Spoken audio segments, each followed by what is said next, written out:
On the banks of the Wabash River, quite the spectacle, an opening night like never before. 105 times they played a first football game in Mount Carmel Golden Aces history, but never with the spectacle it is a finished, a completely renovated Riverview Stadium. Every bit of work is done. The construction cones, the lifts are done. We are ready to go. The paint has been applied, so have the logos, and we are ready for football and showing off this fine facility. Along with Kyle Peach, I'm Scott Allen, and that's it. This is a wonderful facility. We've touted it for years as really one of the best high school venues in the country, all things considered. And imagine we've now elevated it even to a new level this year. You know, one of the things you and I talked about before the game was sitting over at the new Legends Fieldhouse on the Stadium Plaza. When we were there and we were looking at that facility, we marveled at the field, the scoreboard, the press box, the visitor bleachers, and the Legends Fieldhouse facility, and thought, there's no better facility in Southern Illinois. And then you turn and you look at the old classic, been there forever, Hillside Stadium. There is no better facility in all of Southern Illinois. That's a guarantee after what has been done here in the last couple of years. So it's the Hearts and Mount Carmel meeting for the fourth time in program history. Mount Carmel leads the series 2-1.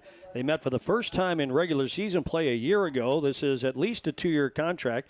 I did not check to see if it's going to be a continuing thing next year, maybe for 2 years. It'd be great if it was. Last year we played in Effingham and won a thriller in double overtime, 36-30. The Aces needed that one a year ago to bounce back after that tough loss against Gibson Southern, and we all know what happened. We went on to Week 14 and to get to the state championship game. This year, I guess we need to win again, but probably for different reasons. If this young kiddie core that Mount Carmel has this year can somehow pull this victory out tonight against a more experienced, deeper Class 4A ball club that's 1-0, that's really going to say something. Yeah, for sure, and it would be a feather in the cap of this squad being so young to pull off a win like that here tonight. Obviously coming in, I would think, the underdog in this game, but we're at home. We're at the Snake Pit where Golden Aces magic seems to happen, and hopefully the Aces can find a way to win the football game somehow, some way tonight. Fans, if you haven't seen the multi-purpose building down here, you're just not going to believe it. Kyle, thank you very much for that, by the way. Gabe was nice enough to give me a tour earlier, and there's facilities that you just aren't going to find elsewhere in high school football in Southern Illinois. A very nice visitors locker room, not to mention a very nice Mount Carmel locker room. Officials have quite the little area, a huge concession area, a classroom with seats that the kids can come in at halftime, and they've even got a whiteboard and some technology available to the coaches to showcase what they need to show. And the nice thing is about all this, it's not just available to football, just like the whole purpose of the renovation. It's there for soccer, for junior aces, for track, and for cheerleading, for band. If we ever do festivals or things like that, it's there for them. So there's something for everybody here. Yeah, no doubt. And you know, you look at the inside of that facility, there are 3 locker rooms. One, the big varsity football locker room, which will become the locker room, I'm sure, in the spring for the track and girls soccer team as well, I'm assuming. But we also have 2 other smaller locker rooms that open up for a game like tonight where you have an opposing football team, that 2 locker rooms can become 1. So you have those 2 or 3 different combinations of locker rooms, spots for officials, a training room, that multi-purpose room with the cameras and those kinds of the video equipment that you talked about. Just a spectacular facility. You know, I'm process of things that we had folks telling us that this is the largest concession stand they've ever put in a high school facility. Wow. We have here at Riverview Stadium. Look at these Effingham fans. We look down below. Everybody's got their cell phones out watching the slow walk of the Golden Aces coming down. You know, this has become one of the hottest traditions we've had over the years at Mount Carmel, this very slow walk down the stands, intimidating as it is. And, I mean, there must be 10 phones out videotaping that whole process. Yep, that's become the thing to do. And the coaches are fully aware of it. They made sure to keep their kids in the locker room. They're smart. They've learned, and they've heard this from other people. This is what you do, I guess. Yeah. To avoid having the kids get all spooked out by the grand entrance of Mount Carmel. Yeah, no doubt. It's a special place. You know, not very many facilities do you have the ability to do what we just did and walk down those stadium steps. Certainly intimidating, certainly something that is the spectacle, part of the spectacle at least, that is Riverview Stadium. Well, Mount Carmel is making its way onto the turf. They've come down, they've grouped, they've gone through the cheerleaders hoisted signage, and they're making their appearance. They are clad tonight in their gold pants, maroon numerals, maroon tops with the Vegas gold numerals and the famous gold helmets. Effingham is yet to emerge from the locker room. The Flaming Hearts, of course, in red, a member of the Apollo Conference. As we mentioned, they made the playoffs last year. They're generally trending upward talent-wise this year, and, of course, that even makes it a tougher challenge for Mount Carmel. They want to make it back to the playoffs in 2024. Tough league. Muhammad Seymour's in that league, and they've proven to be very tough. In the Charleston's in it, Mattoon, Mount Zion, always a, and Lincoln and Taylorville, as I mentioned, is in the Apollo Conference. So a tough league that league is. Olney and Paris were in it till a couple of years ago. Yeah, no doubt. It's nice to see different folks like the Aces have had in these first couple of weeks of the season since joining the LIC, the likes of Gibson Southern, Effingham, the others that we've played. Nice to see a little flavor around the region, see what it's like from different perspectives. And obviously this is a bigger school from a bigger city in a 4A type facility, so no doubt it's interesting to get that perspective. Looking to stay ahead in that series, not allowing the Hearts to catch up with us tonight as we get set for the opening kickoff. Yeah, the rest of the Hearts season, they go to Breeze Mater Day next week, come home for Mattoon and Charleston, then go to Taylorville, host Muhammad Seymour, go to Mount Zion, and then they finish the season in a non-conference matchup at home against Centralia. Brett Hefner is in his 10th year at the helm of the Hearts, 56-33, winning mark of 62.9%. He has an equal number of wins to Aces coach Michael Brewer. He's looking for number 57 tonight. Brewer is 56-18 in this his 8th year. Can you believe it? Michael Brewer has been here 8 years already at Mount Carmel High School. Yeah, it's hard to believe how quickly time flies, but it sure has under Michael Brewer's tenure as the head coach of the Golden Aces. It's remarkable just how long he has been the head coach. So the name we'll be mentioning tonight and the number you can watch if you're here listening to the ball game tonight, number 7 of Effingham is Weldon Dunston. He has that 255-yard total under his belt in 26 carries. That's just shy of 10 yards a carry, 9.8. And so he is a tough one. But on defense, they've got some headliners as well. They had 4 interceptions last week against the Robinson Maroons. Scott will tell you that the coin toss tonight brought to you by the Sawyer Law Office. Steve and Trevor Sawyer, MCHS grads who are proud of their community and proud supporters of won the toss. They defer to the second half. They will be kicking off. Effingham will receive the opening kickoff of the game. Brought to you by Corwin Printing. Discover the difference, the quality difference a professional printer can make at this new facility. Newly renovated and completed facility here at Riverview Stadium and Legends Fieldhouse. The Hall of Fame voice of the Golden Aces has the call of the opening kickoff in this new era. Scott Allen. 2 men deep for Effingham, and one of them is Mr. Dunston.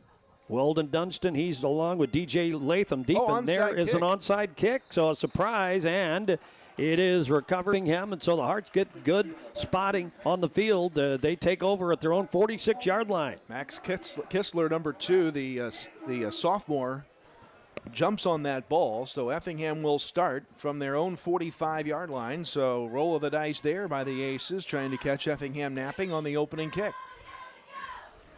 We'll see who they bring on a quarterback. They usually operate with 2 quarterback, and it looks like to start the game will be Jackson Bridges. He was 1 of 3 last week, and he starts with 1 setback, actually 2 setbacks in the eye, and there's Dunston with the first carry, slides right side, gets good coverage by the Aces, 2nd and 10. Jackson Bridges actually was 4 of 9 last week for 92 yards in the air. He and Max Buzzard will alternate at quarterback. So good play on first down. Checking out wide side will be Nolan Fairday. In fact, the Hearts go wide out and slot to the left side. Backs in the eye. Quarterback under center. 2nd and 10. Backs up. Quote, swing pass to the left side out in the flats. Finally brought down just over the 50-yard line. That was Fairday on the catch. And a good stop by Mount Carmel by Shane Metter. 5-yard pickup on the pass there from Bridges to Fairday. So it's 3rd down. They're just across the 50 into Mount Carmel territory. The Hearts are at the 49. 2 receivers up. They just split receivers, 1 to the left, 1 to the right. Quarterback under center. 1 man moves in. And now that is Buzzard handing off. That's Dunston. Right side gets outside. 1st down run inside the 45 to the 42. Move the chains. Yeah, 8 yards on the play from Dunston. He, no doubt, no fear there, running the football for the 1st down as Bader brings him down on the stop. The wideout usually brings the play in, and that turns out to be Braden Tucker. He's going to stay in the game and move to the left side now. Here comes the rest of the team out. It's 1st and 10 for the Hearts. Line of scrimmage, Mount Carmel 41-yard line. 2 receivers to the left, 1 to the right, and that's Bridges under center. On the right hash. Backs up. Quick throw back to this side, left side. Pass caught. Gets away from a would-be tackler. Running room for the receiver inside the 35 down to the 30. That's Kistler on the catch near a 1st down marker. Yeah, and almost a hold on the backside of that play by the blocker as it looked like Metter had a bead right on the play but was kind of impeded. Surprised no hold came there. It goes as a 6-yard completion, though. 2nd down, 4 here for the Hearts. Line of scrimmage, the 35-yard line. Bridges remains in the game. 1 wide receiver right, short receiver to the left side. Backs in the deep eye. Under center, Bridges calls hands. Nope, fakes the tailback. Now wants to throw. Does on the run, and it is incomplete. Over the flats on the right side. 2 big hits on that play. Coming out and taking out the would-be carrier of that ball was the wide receiver normally for the Aces. I'm used to seeing him out there, but also coming into that linebacker spot, Jack Webb. And then another hard hit put on by Elliott Acree coming in to introduce himself to the quarterback on the incomplete pass. Receivers left and right, backs in the deep eye again, down and 5. Line of scrimmage, the 35-yard line. And there's a quick throw to the right side, out in the flats running room. And the receiver escapes 1 tackle, manages to fall forward enough for the 1st down inside the 30 down to the 28-yard line. Yeah, maybe we got a little out of position that time. A 7-yard completion from Bridges to Fairday that time. Oh, was it Fairday? Yep. Okay. And just almost one-on-one coverage that time. So now Buzzard, who is the 2nd quarterback on the roster, he's now wide out to the left side. They have a wide out to the right as well. Again, to the right hash marks, 1st and 10. And the Hearts operate within the red zone now.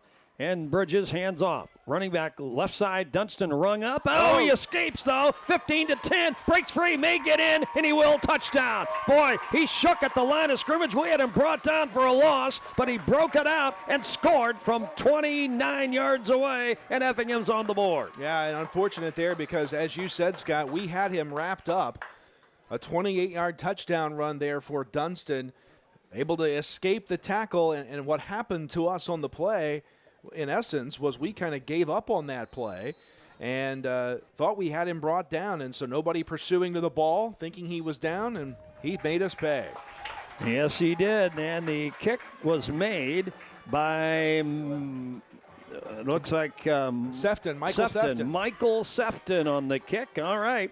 So first look at the Jade Investment Advisor Tim Phillips scoreboard for the night. Effingham 7, Mount Carmel nothing. We're back in 1 minute. Hello, I'm Andrea Lull from Robinson, Illinois. For my first appointment, I knew I chose the right orthopedic center. The day of surgery went like planned, registration went smooth, pre-surgery, and the nurse made me feel very comfortable. I'm currently 3 months out of surgery. I don't even feel like I had a total hip replacement, but I am having a much better quality of life with my new hip. WGH, we're going home.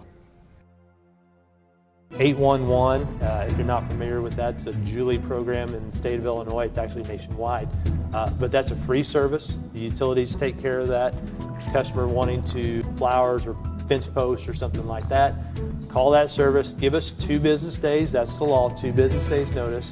We'll come out and we'll locate all the underground utilities in your area and make sure that you know where you're able to dig and you can dig safely, and we're protected and you're. The Flaming Hearts with the lead. Here's the kick. It goes between the two Aces return men and back into the end zone for a touchback, and Mount Carmel will start at the 20. 7-0 Flaming Hearts, a 28-yard touchdown run by Dunston, and the Hearts have the early advantage. You know, another unfortunate down there for the Aces again with Dunston on the carry. It looked like we had kind of had him wrapped up but just didn't bring him down, and on the backside of that play, after that the Aces with the rest of the defense felt like we had Dunston wrapped up, they kind of stopped pursuing toward the direction he was headed, and then it was off to the races for Mr. Dunston, 28 yards, and the first score of the game. So Mount Carmel gets its first look at offense now tonight. Shane Metter back in at quarterback. Tobias Fulop is one of the running backs. There's Jack Webb lining up tight end to a wing to the right side. Double wing set for the Aces. Under center is the quarterback. Handoff, ball carrier slides left side. And that is Acree with a short gain, maybe 1 or 2 to the left side. Yeah, second down. Elliot Acree kind of had his feet taken out from underneath him there or slipped out something. Gain of about 2 on the play. Second down for the Aces offense. Well, we've got a few more clouds kind of coming in as we go. No rain in the forecast tonight, though. There was earlier yesterday they were calling for the chance of rain tonight, but that's been backed out of here. As I mentioned, 79 at game time. Very pleasant temperatures compared to last week. 2nd and 8 for the Aces. Metter under center. Double wing set. 1 setback. And there is Metter keeping. Roll back him up, maybe a loss on the play. I think they're going to give him progress back to the original line of scrimmage, good. but that's about it. Or actually give him a yard how about on that? the play. But not much there. Made the decision to pull it. That was the right decision as the would-be running back got lit up on the play, and good pursuit to the football. And I think Metter he's just going to the sideline for a conversation with Michael Brewer on the play. That's something. Thought he was checking out for a moment, but gets the play call, and we'll hustle it back up to the Aces huddle with 14 on the play clock and counting. There, that was a tough challenge for all these kids because so many of them are two ways, but especially Metter being the quarterback and all that, and in the defensive backfield. Key third down in this game right here early. 3rd and 7, one wing now, and Metter's back to throw. Looks, and wings it down long, looking for the tight end, and he's got it. Does he have the catch? Yes, he does. Oh, he dropped it. He dropped it. How about that? Wow, where did it go? He did too. All right, the pass intended for, it looked like Andrews down there over the middle at around midfield. Yeah, I thought it was right there in traffic, but not able to haul it in was Rhett that time. And the Aces will have to punt the football away. And Scott, that's something we struggled with a little bit last week on the punting side of things. Metter punted 3 times, actually 4 times for 72 yards and 18-yard per punt average. Ooh! And the kick is off. It's kind of wobbly off to the right side, and it may dribble. Nope, it's going to stay in bounds and roll across the 45 to the 48-yard line. So that was a kick of 25 yards, no return. Another good start for Effingham, and this time in Mount Carmel territory at the 48. Yeah, got to find a way to flip the field position, and it's going to start with a stop on the Aces side of the 50-yard line here for the Hearts. For the Aces, beg your pardon. 7:45 to go here in the first quarter of play. Hearts lead 7-0. So a drive, Scott, for the Aces that went 4 and out and took off less than 2 minutes off the clock. Here's Bridges again at quarterback. Backs up and not going to hand it off. Going to throw. He's going to get racked up and drop back at the 44-yard line. A loss of about 8 yards back there. Yeah, how about that? The Aces pursuing to the football, amongst them big Azariah Downing, number 42, and 41. Really, Jackson Kling, the sophomore, had the biggest play of that sequence there, sacking the quarterback back across the 50 to the Effingham 45. So a loss of 7 on the play. Downing, 6'2", 315. He's a force to be reckoned with, a junior. Yeah, no doubt. And Kling, the 5'10", 220-pound sophomore, probably had the biggest part of that play, but right there together for the sack. Now a wide out and a slot to the right side. Bridges on the run to the right side, and he's going to take off running. Spins his way 50. Almost broke it. Now the Aces drill him down to the 47 to 46-yard line. A gain of he about got the yardage back and a little bit more, so it'll be 3rd and about 8. Yeah, give him 9 on the play, getting 2 yards past the original line of scrimmage. The Aces, I believe it was Sam Struckbein in on the stop there that time for Mount Carmel, so 3rd and 9, they'll call it here. Give him an 8-yard gain on the play.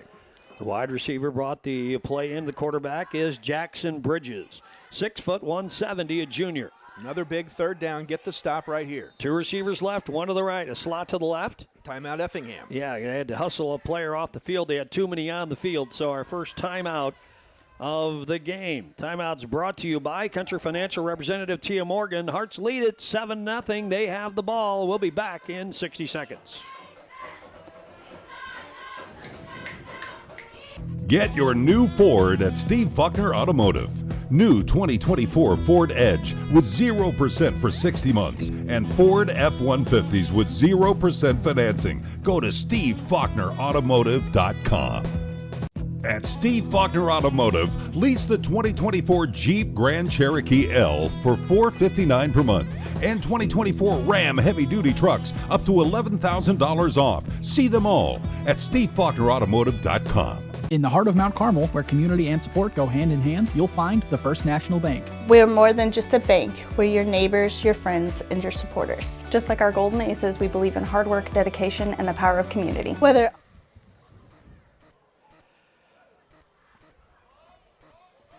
Here is the snap. Bridges is going to throw, and the ball's caught. Diving catch for a first down at the 35-yard line. Bridges rolled to his left and hit his receiver for a first down to the 35-yard line. Yeah, knew right where to go on that play was Busher, number 4, making the catch. And needed 8, got about 13. Nice pass play by the junior, and it moves the chains. So the Hearts split the receivers left and right, backs in the eye. And there is a handoff. Dunston rung up and dropped for a loss at the play by back at, well, they're going to give him progress to about the line of scrimmage. Let's see where they might, a yard loss on the play. Yeah, loss of a yard or 2. Downing there to blow it up again. Dunston tackled for loss. Second TFL for the Aces defense tonight. 2nd and 12 now. Yeah, finally they do get it straightened out. He's back at the 37. It's 2nd down now.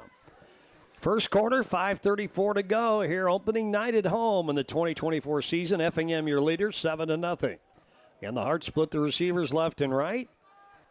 Strong side left.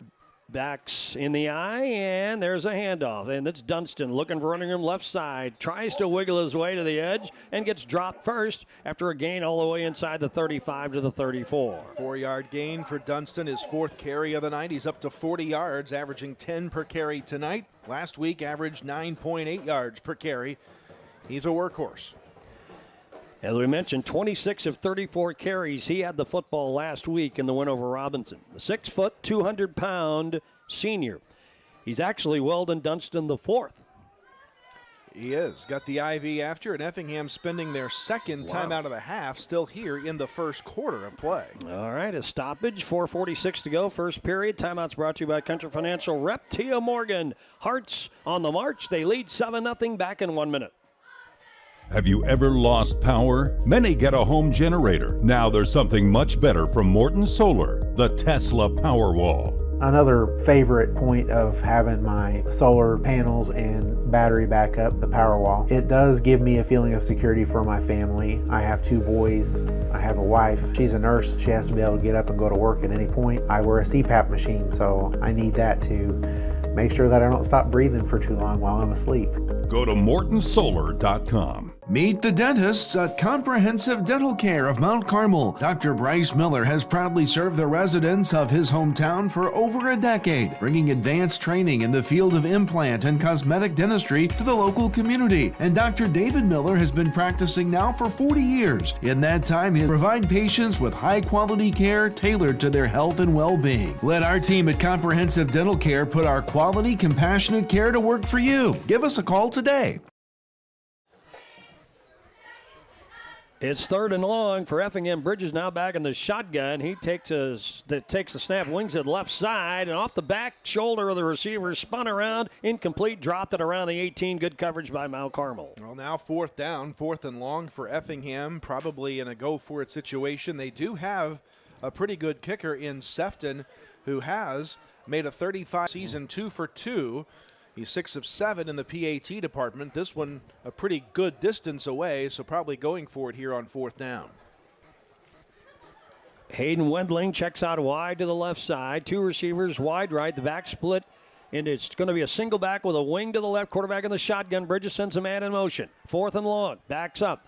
Bridges wants to throw. Does on the run. And the pass reaching out. The receiver makes the catch. And that's a good for a first down. There is a flag on the play, however. So let's see if if they call it back. That catch made to the 24-yard line.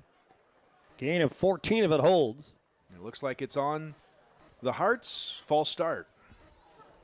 Illegal motion, something. 4th down from a little further back after the penalty here.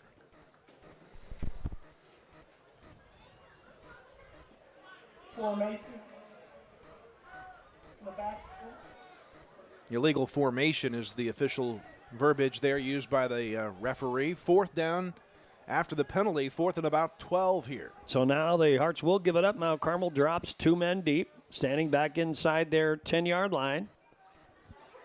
Tobias Fulop and Shane Metter kicking from right to left. Punter standing back at the Mount Carmel 49. Here comes the snap. Good snap and the kick underway.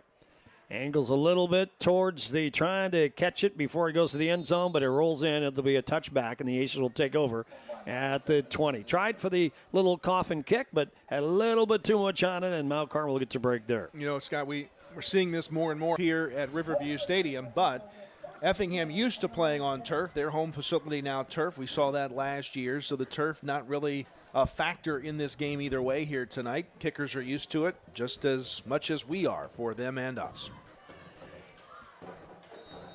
Good stop, though, by the Aces defense, turning them over on downs, forcing the punt. Chance now to move the ball on offense and try to flip this field possession game and look for the equalizing score here with 4:28 to go in the first quarter. Aces go left to right now. They set it up on the far hash marks from our point of view, the near hash marks to the stadium side. Double wing set, and there comes Fulop countering back to the right side, baby. running him 30, 35, 40, down the near sidelines, 40, 50, it's a foot race. Will they catch him? Maybe not. 30, 20, finally they catch him at the 21-yard line. What a run. It is 60, 59 yards for Tobias Fulop, but there are 3 penalty flags on the field. I think it's coming back. Hold the phone. It is coming back. The officials yet to signal anything. They're going to spot it. I believe this is going to be a hold, and it'll be from the spot. It is a hold on the Aces. The flag sits at the 26-yard line. So Fulop, in essence, credited for 6 yards. But that's it. And then a 10-yard walk-off from there. takes it back to the 16-yard line. So 1st and long now coming up for the Aces after what was going to be the best play of the night for Mount Carmel. First now. At about 15. And right? about 14 or so yards here. Yep. Run that play again, just don't hold, right? No, that's all it takes. But again, that could be credited to a young mistake with this young up front line still growing. All right, Metter hands off. That's Fulop trying to work the left side full up. No, beg your pardon. No, it was Acri? No, it was Militoni, Stalecki Militoni. No, that's Andrew this time. Oh, that's Andrew. Yeah, I got to get my Militonis right there. Really? I thought that was number 2. It was, I think, number 9 out there, Andrew Militoni to the far side. Okay, well, he got back to the line of scrimmage. 2nd and 15. I think. I could be wrong. No, I'm also listening. I also am cheating by listening to what the PA announcer Bob Bowser calls down the way. So, well, he could be wrong. Yeah, he could very well. Just don't tell him that, right? No. 2nd and 10, they get back to the original line of scrimmage there. He's a young pup compared to me.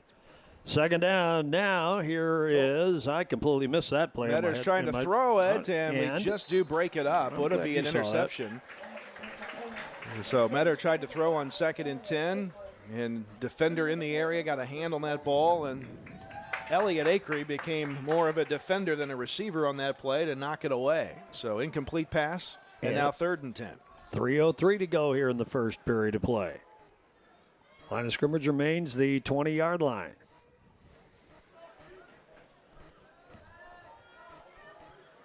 Now the Aces go back, and we have one wide receiver to left side, double wing set. And handoff, countering back to the right side. Fulop now he darts back inside looking for running room and gets forward progress to about the 25. Nothing on the edge, so he cut it back in and got about 5.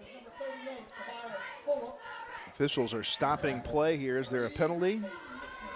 There is a penalty, illegal shift on the Aces, but I think Effingham will decline, and they will, and we'll punt the ball away here. Yep, 4th down and about 5 or 6 for the Aces now. The Hearts get quickly. They get Kistler back. He's in position to retrieve the punt. Let's see what happens on this one now.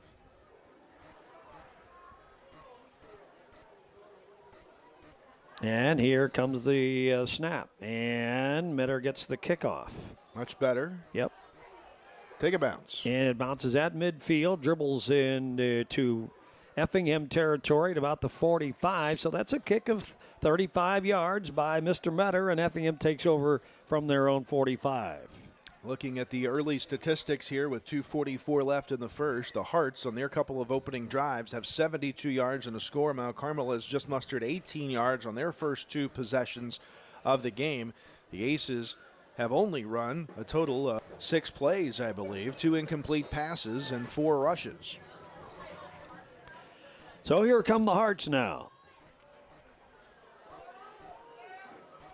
And it looks like they made the switch of quarterback. It's now Buzzard who will take over. He'll operate under center. Receivers both ways. 1 setback. And nope, 2 setback. An eye, and he does hand off to Dunston. Tailback gets across the 45 to the 46 for a gain, a short gain, call it 1. You know, I think that's the key for anybody that's going to go up against Weldon Dunston and the big body that he presents. At 6 foot 200 pounds as a senior, you got to have more than one guy tackling him. You can't leave it up for one guy to go one-on-one with him and make the stop. Keep pursuing him till you bring him down. 2nd and 9. Now 3 receivers, and it'll be Buzzard in the shot. Now he's going to give it to Dunston. Tries to run around the right side and doesn't get very much again. To around the 47, another gain of about 1. I'm not sure if you got that. Mm-hmm. Yeah, good tackle there by Jack Webb. No gain on the play for Dunston and the Hearts, and another 3rd and long for Effingham. And they tried to get him more outside, and the Aces held their own, strung it out a little bit, and Webb made the stop. So 3rd and 9 now. And again, you talk about flipping field position. We've started from the 20 both times we've had the football on offense. A chance now to perhaps move it a little bit more in our direction if we can get a stop here and force a punt on 4th down. See if the Hearts want to go to the air here. Again, quarterback in the shotgun, sends a man in motion. Receivers are split. In there is the snap. Quarterback rolls, wants to fire a pass, and it bounces way ahead of the receiver, incomplete at the 45, and it's 4th down, and Effingham is going to give up the football.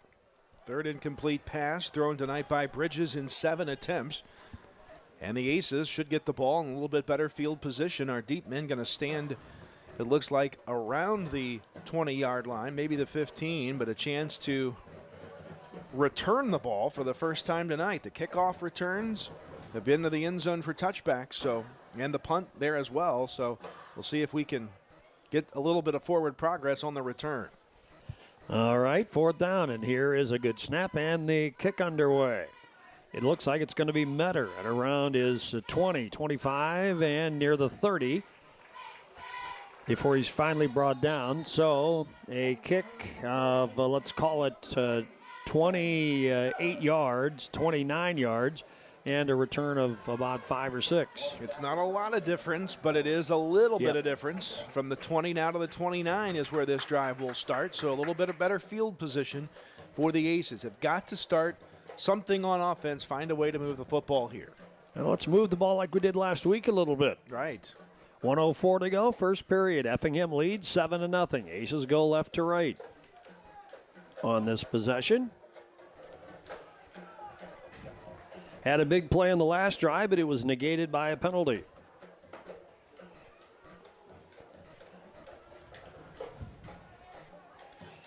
Here comes Mount Carmel out. Started. Scott, one thing we do want to do is thank the Moms for Football and the concession stand. They provided us some food and drink up here. Go see them at halftime if you're listening to us up in the stands. All right, it'll be Metter under center, double wing set, 1 setback. Setback gets the call, powering left side. That's Jackson Kling's first carry of the night. Then he's repelled, but he'll get progress to around the 32. Now Jackson Kling, again, a big body, just a sophomore. More of the youth movement on this Aces roster. Give him progress of 3 yards. Good carry on first down. Yards are going to be tough tonight against this Effingham defense. So maybe Michael Brewer's thinking get a little extra oomph too at the bigger physical running back spot, and he can. The line can lead him, and he can push a little bit too. So it's second down, and we're just about 7. Double wing set again. Receiver to the right, and a flag stops the play at the snap. And we're going to lose the yards we gained, plus 2 more. False start on the Aces here for a 5-yard walk-off, I do believe. Yep. No. Well, what's that signal? Going to try it again. There we go. False start against the Aces. I'll march it back inside the 30 to the 27. So it'll be second down at about 13 now. 3 big penalties in this game here early. We do not have to run another play here in this first quarter. We'll see if looks like we want to try to get one off here in the final 12 seconds. Clock's down to 10 seconds to go. One wide receiver to the right side, double wing set. Nope, they're going to watch the clock expire, I think. 2-1-0. And that ends the first period. The first quarter is in the books. The Jade needs Effingham 7, Mount Carmel nothing. Come back and join us for quarter number 2 in 1 minute. The place for lunch and dinner is the Smoking Pig in Grayville. Come check out our world-famous barbecue or try one of our delicious sandwiches or even tacos. How about snacking on one of our jumbo pretzels the size of your head? Or even mouth-watering tomahawk steaks or even surf and turf. Located on the KOA campground, Smoking Pig is here to serve you. Come see us in person or order online. And don't forget, we can also cater at your next event. It's time to get your flu shot. The Wabash County Health Department is hosting a drive-through flu shot clinic Wednesday, October 2nd from 7 a.m. to 5:30 p.m. at the Mount Carmel Public Utility Fleet Garage located at 410 Mulberry Street. Roll up your sleeves or wear short sleeves, bring your insurance cards, and get vaccinated against the flu without having to get out of your vehicle. If you can't make it that day, appointments can be made at the Health Department by calling 618-263-3873. Along with Kyle Peach, I'm Scott Allen. We go to quarter number 2 of the home opener of the 2024 season. Effingham on top over Mount Carmel 7-0. The Aces have 13 following the penalty. Line of scrimmage is the 27-yard line. They go right to left in this second period. It's Metter under center. Hands off Fulop, swings it right side. Looking for running room. He's tumbled down at around the 32-yard line after a gain of about 3 or 4, maybe 5. Yeah, nice carry. Now another 3rd and long situation. Got about 5 on that play, I think, did Metter. Second carry of the night. 3rd and 7 for the Aces. Find a way to move the chains here and pick up our first down of the game. Line of scrimmage is the 32-yard line. Beautiful night for football in stark contrast to last week. Yeah, no doubt. Beautiful night, picturesque temperature. Friday Night Lights, nothing like it. Double wing set. Red Andrews checks out to the left side, and the quarterback is wanting to throw the ball long, and it's is it caught? No, incomplete. On the fly, down inside the Hearts 40-yard line. It was very close, full extension by the intended receiver out there for the Aces, who just couldn't quite haul that in. That was Andrew Militoni, who couldn't quite get to it. A ball bounced. He had it when he came up, but officials rule it bounced, so 4th down. And it will be punt time again here for the Aces. And the Hearts will get the football. 4th down, Metter back to do the punting. Gets a good snap, and the rugby-style kick is good. And it's a booming one, retrieved on the fly by Kistler. And he's brought down inside the 35 to 33 after almost no return. Xander Bader on the pursuit, brings him down. 36-yard punt and about a 1-yard return. So set the ball down at around the 33, 34. This will be the deepest start of the night for the Flames. So if nothing else in these last couple of flip the field possession game here on the Hearts.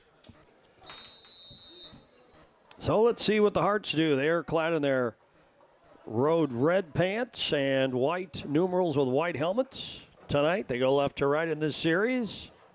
And Buzzard, his second series as quarterback. After Bridges started, receivers split. One now left to right. He gets the handle. That's Fearday coming there around. You go. And he's going to drag down for a loss. He couldn't get to the edge inside the 30, back of the 28-yard line. A loss of about 5. Elliot Acree, number 5, tackles them for that 5-yard loss on the play. The 6'1", 200-pounder, the junior, makes the stop. A loss of 5, second down and 15. So the Aces have proven to be worthy against the run here so far tonight. Just haven't done much yet on offense. Now the Hearts check 2 receivers out to the left side, 1 to the right.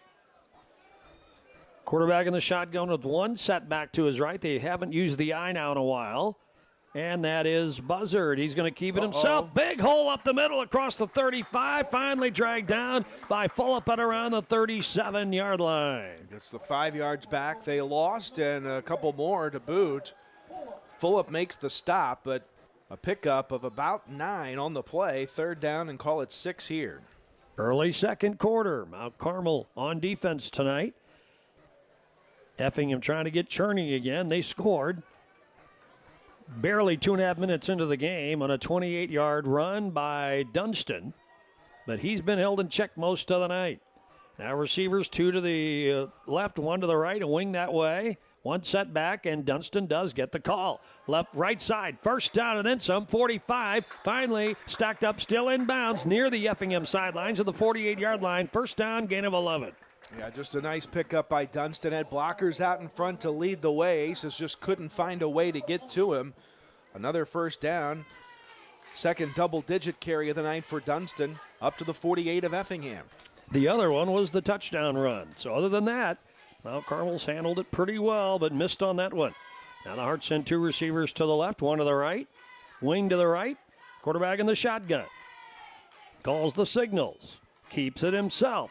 Left side gets a big hole, big break, and gets it inside Mount Carmel territory all the way to the 40-yard line, gain of 12.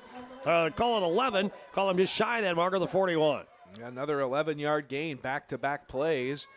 Buzzard now 20 yards on 2 carries running at the quarterback spot as he switches out from time to time in that position with Bridges. And Buzzard stays in the game now, slotting a wide out to the left side, receiver to the right side as well. And this time it is going to be Dunston again, looking for running room, trying to find something. Not much there. Gets inside the 40 to the 39. 2-yard pickup there. The Aces, Andrew Militoni again on the stop there. For Mount Carmel, Militoni, one of the 5 seniors on this Aces roster, comes up with a stop here on second down. Don't forget, Aces fans, we open LIC conference play. That game against Robinson may be listed on some schedules as a Friday, but it's been moved to Saturday of next week at a 2 o'clock start time. Now here come the Hearts to the ball. Again, a wing to the right. 2 receivers left, quarterback in the shotgun. He gets the call. Nope, he's going to keep it himself. Barrett will, and breaks a tackle, dives inside the 35, near the marker, but still short at about the 33. Yeah, give him about 5 or 6 on the play. Up to the 34-yard line. Nope, call it the 33. So it'll be third down and 2 here for the Hearts. So the quarterback who started the game was Jackson Bridges, but Buzzard's been in the last 2 series. And he brings the ball club out now with 2 receivers to the left side, 1 to the weak side, to the short side right. Buzzard in the shotgun.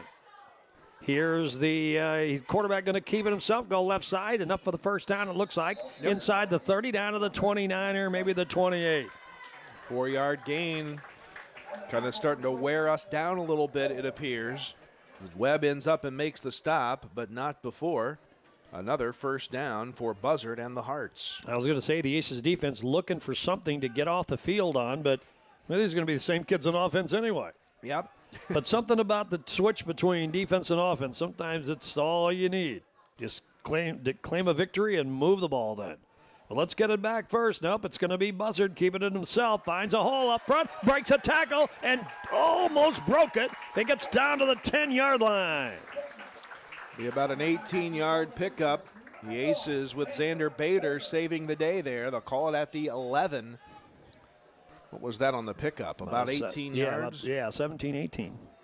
And Effingham now can smell it. They're down to the Aces' 11-yard line now, trying to go up by 2 scores. Second time the Hearts have been in the red zone. First time it was a touchdown. What will it be this time? Receiver and a wing to the left side. Buzzard in the shotgun. Pulls, keeps it himself, dances up left side, gets down to about the 5-yard line. Nice little run again by the quarterback on the keeper. Just about half the distance to the goal line. Second down. Give him 5 on the play. Second down. They can a first down without a touchdown by about a yard here. Yep. And now the officials timeout here for something. I think we got an equipment issue on the Effingham sideline, so they'll sort that out. Yeah, the clock stops. 6:23 to go here in the first half.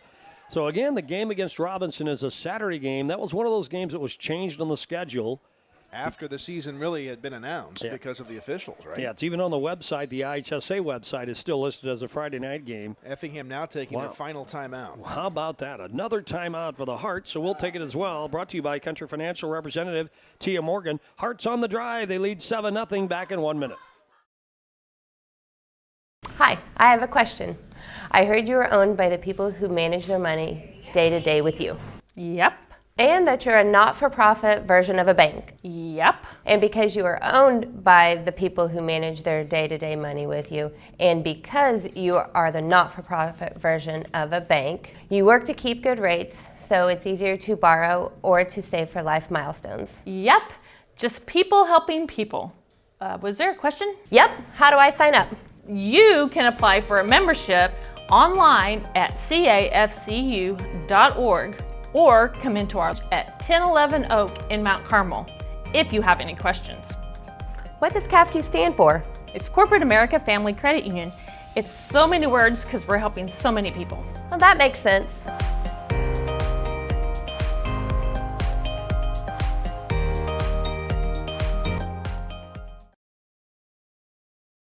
The big beefy front of Effingham gets a little confidence builder from the coach during the timeout. They're trying to push it across into the end zone. It's 2nd down and 5 from the 6 of Mount Carmel. Buzzard, the quarterback in the shotgun, and he hands it off this time and to the right side. Easy for the touchdown run. That's Dunston with a 6-yard touchdown run, and Effingham now leads 13-0. Well, just you had to know Dunston was coming at some point again. They had kind of gotten away from him a little bit, going instead with Buzzard. 6:18 to go here in the second period, and now the Hearts lead 13-0. They'll try to tack on the point after. To do the honors will be Sefton again. Here comes the flag and the whistle sound, so they'll stop the play. And it's a penalty and infraction on the Hearts. So that'll push him back. A 5-yard walk-off to the 8-yard line. Interesting to have that happen on a point after try. Makes it a little more difficult. Dunston, by the way, up to 77 yards on 10 carries tonight. So he'll put the tee down to the 15-yard line. So this is the equivalent of a 25-yard point after now. And here comes a snap. Ball down the kick away. And it fades a little to the left, and it's no good. He had the leg, but it just kind of curled off to the left side. So no point after, and the Hearts lead as we take a look at the scoreboard. Brought to you by Jade Investment Advisor Tim Phillips. Effingham 13, Mount Carmel nothing. Back in 1 minute.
And Mount Carmel is getting something out of the kickoff return here, following the Effingham touchdown over the 30-35 to around the 37-yard line. Shane Metter on that return. How about that? Yeah, took a hit, maybe two, and just kept going up the far side of the field. Gets across the 35, and we have our first of the night as an Aces player is down on the field. Trainer's out to work that out, but Mount Carmel will have maybe their best start of the night at the Aces 37-yard line. The big difference in this game, Scott, 13-0 Effingham. Mount Carmel has stopped the Hearts on a couple of drives, but the defense of the Aces is getting a little fatigued, in part because the Effingham has run 25 plays. Mount Carmel's offense has just run 10 plays to this point in the ball game. We've got to keep the offense and got to get a drive going out there to these Aces. And it was a long scoring drive for Effingham. That last touchdown, 10 plays, 57 yards. The 6-yard run by Dunston, his second score of the night, and the Hearts lead 13-0, and they finally get the downed Aces player, and that's Militoni kind of hobbling off a little bit. You can still feel the pain of that cramp. So it'll be 1st and 10 for Mount Carmel. Line of scrimmage is their 37-yard line. We have 6 minutes, 7 seconds to go in the second quarter. See if Mount Carmel can find something to get in the end zone on. Maybe lightning in a bottle on some play. Let's just see what we do. It'll be Metter under center, and he hands it all. Ball carrier plows forward over the right side. Ooh, I thought maybe the ball came out of the end, but that didn't.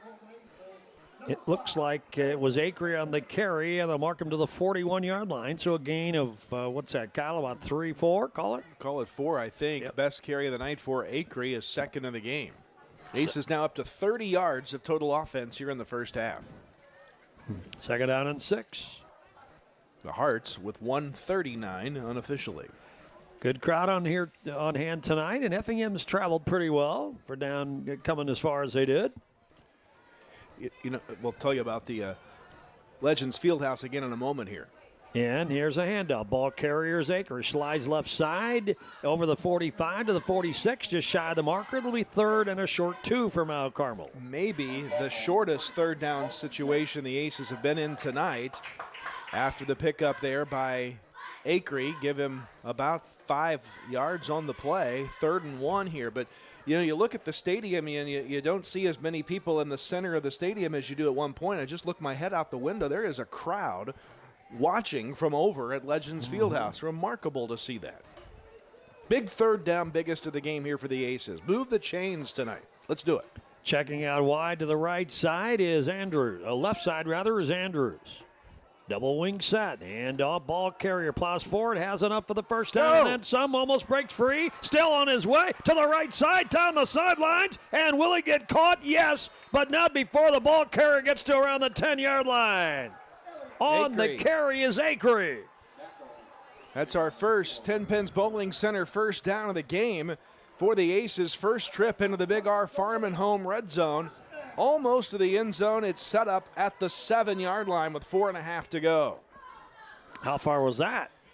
That would be 43 plus how many? 40, well, it would be 4 on that side of the 50. So 40 yards. Biggest play of the night by far for the Aces and Acree. And they're in the Big R Farm and Home red zone. Wherever Mount Carmel gets inside the 20, that's forced to call a timeout. We were going to not have enough time on the play clock. The Aces' first timeout of the game. 4:06 to go here in the first half. Aces suddenly on the march. Timeouts brought to you by Country Financial Representative Tia Morgan. It's Effingham 13, Mount Carmel nothing. Back in 1 minute. H&R Block in Mount Carmel, featuring a convenient drive-through window, is proud to sponsor sports. When the time comes, we want you to remember the name H&R Block and our location, 615 Walnut Street, Mount Carmel. We have expert tax pros with combined experience of over 50 years to guarantee your taxes are done correctly. No one offers more ways to help you with your taxes. The tax pros at H&R Block in Mount Carmel are here year-round to help you with our convenient drive-through window. We guarantee the biggest possible tax refund. Stop by or give us a call today. Hi, my name is Rylan Robb. I am from Albion, Illinois, and I am a radio TV major here at Wabash Valley College. From broadcasting all sorts of sports games to producing my own TV show and radio show, the hands-on experience is as much as you want to do with it.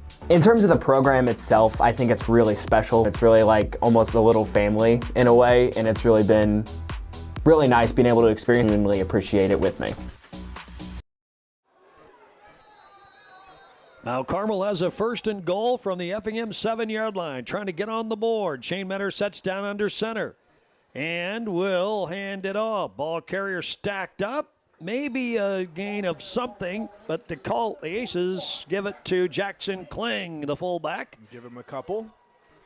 Down to the 5-yard line, maybe just inside that mark. It's 2nd and goal from there. Actually give him 3, so 2nd and goal from the 4. Again, Effingham out of timeouts. Mount Carmel with 2 remaining here for the final 3:40 of the first half. Got to find a way to get this ball in the end zone. Clock running, 3:35 to go in the first half. Effingham leads 13-0. Now Shane Metter will operate close at hand. Everybody on the line pulled in tight.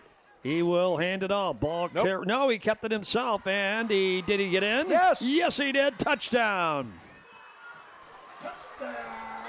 The Aces hit the pay dirt. And Metter on the keeper. A flag just thrown in the backfield behind Effingham. I think this is going against the Hearts for maybe unsportsmanlike conduct. It could be I don't know. And are they saying throwing somebody out? What does that signal by the official in the back?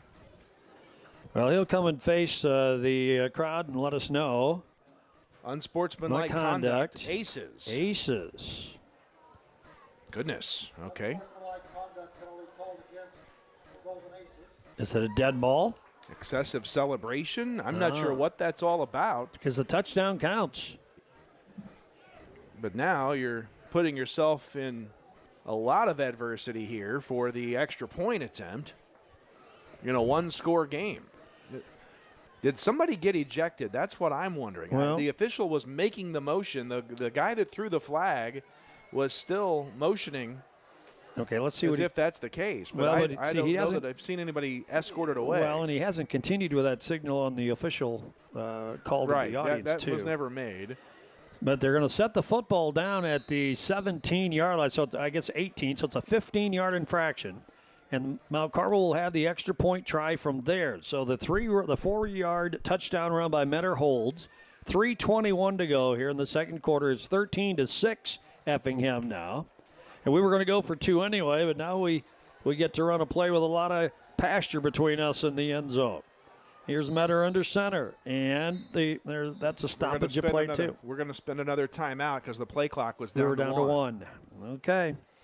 So a little confusion there with the call and everything, and then another timeout. We'll just keep it here. Yeah, we'll keep it here this time. And, I did not see. The back judge was the one who threw the flag high in the air after the play, and then the official, I think what he's doing, he's showing swatting as if maybe he said something to a player and the player kind of swatted back at him. I don't know. He was not happy with how that went down. That official who made the call is continuing to make notations in his notebook there to kind of talk that through. So something that the official certainly didn't like what he saw or heard on the field cost the Aces 15 yards on the play. And that's an unfortunate circumstance because instead of running because we were probably going to run a 2-point conversion, we haven't kicked yet.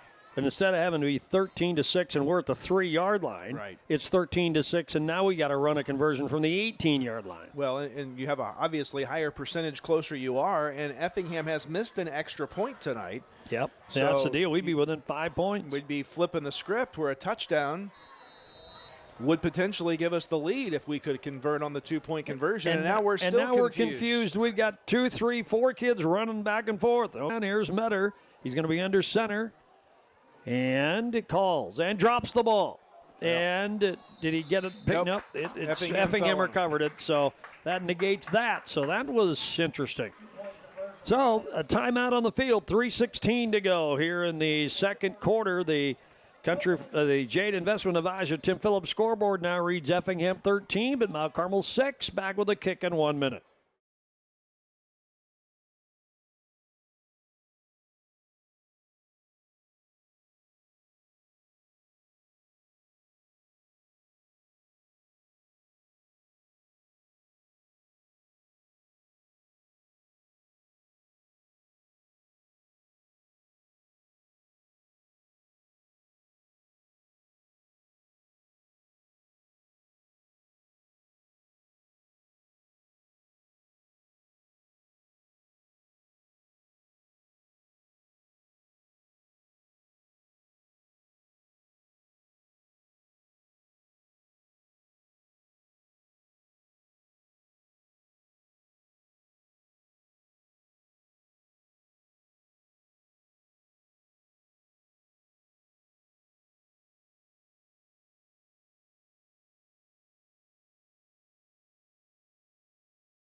Well, the Aces have their first touchdown of the game, brought to you by Full Stadium Marketing, local marketing services to help your business win the crowd.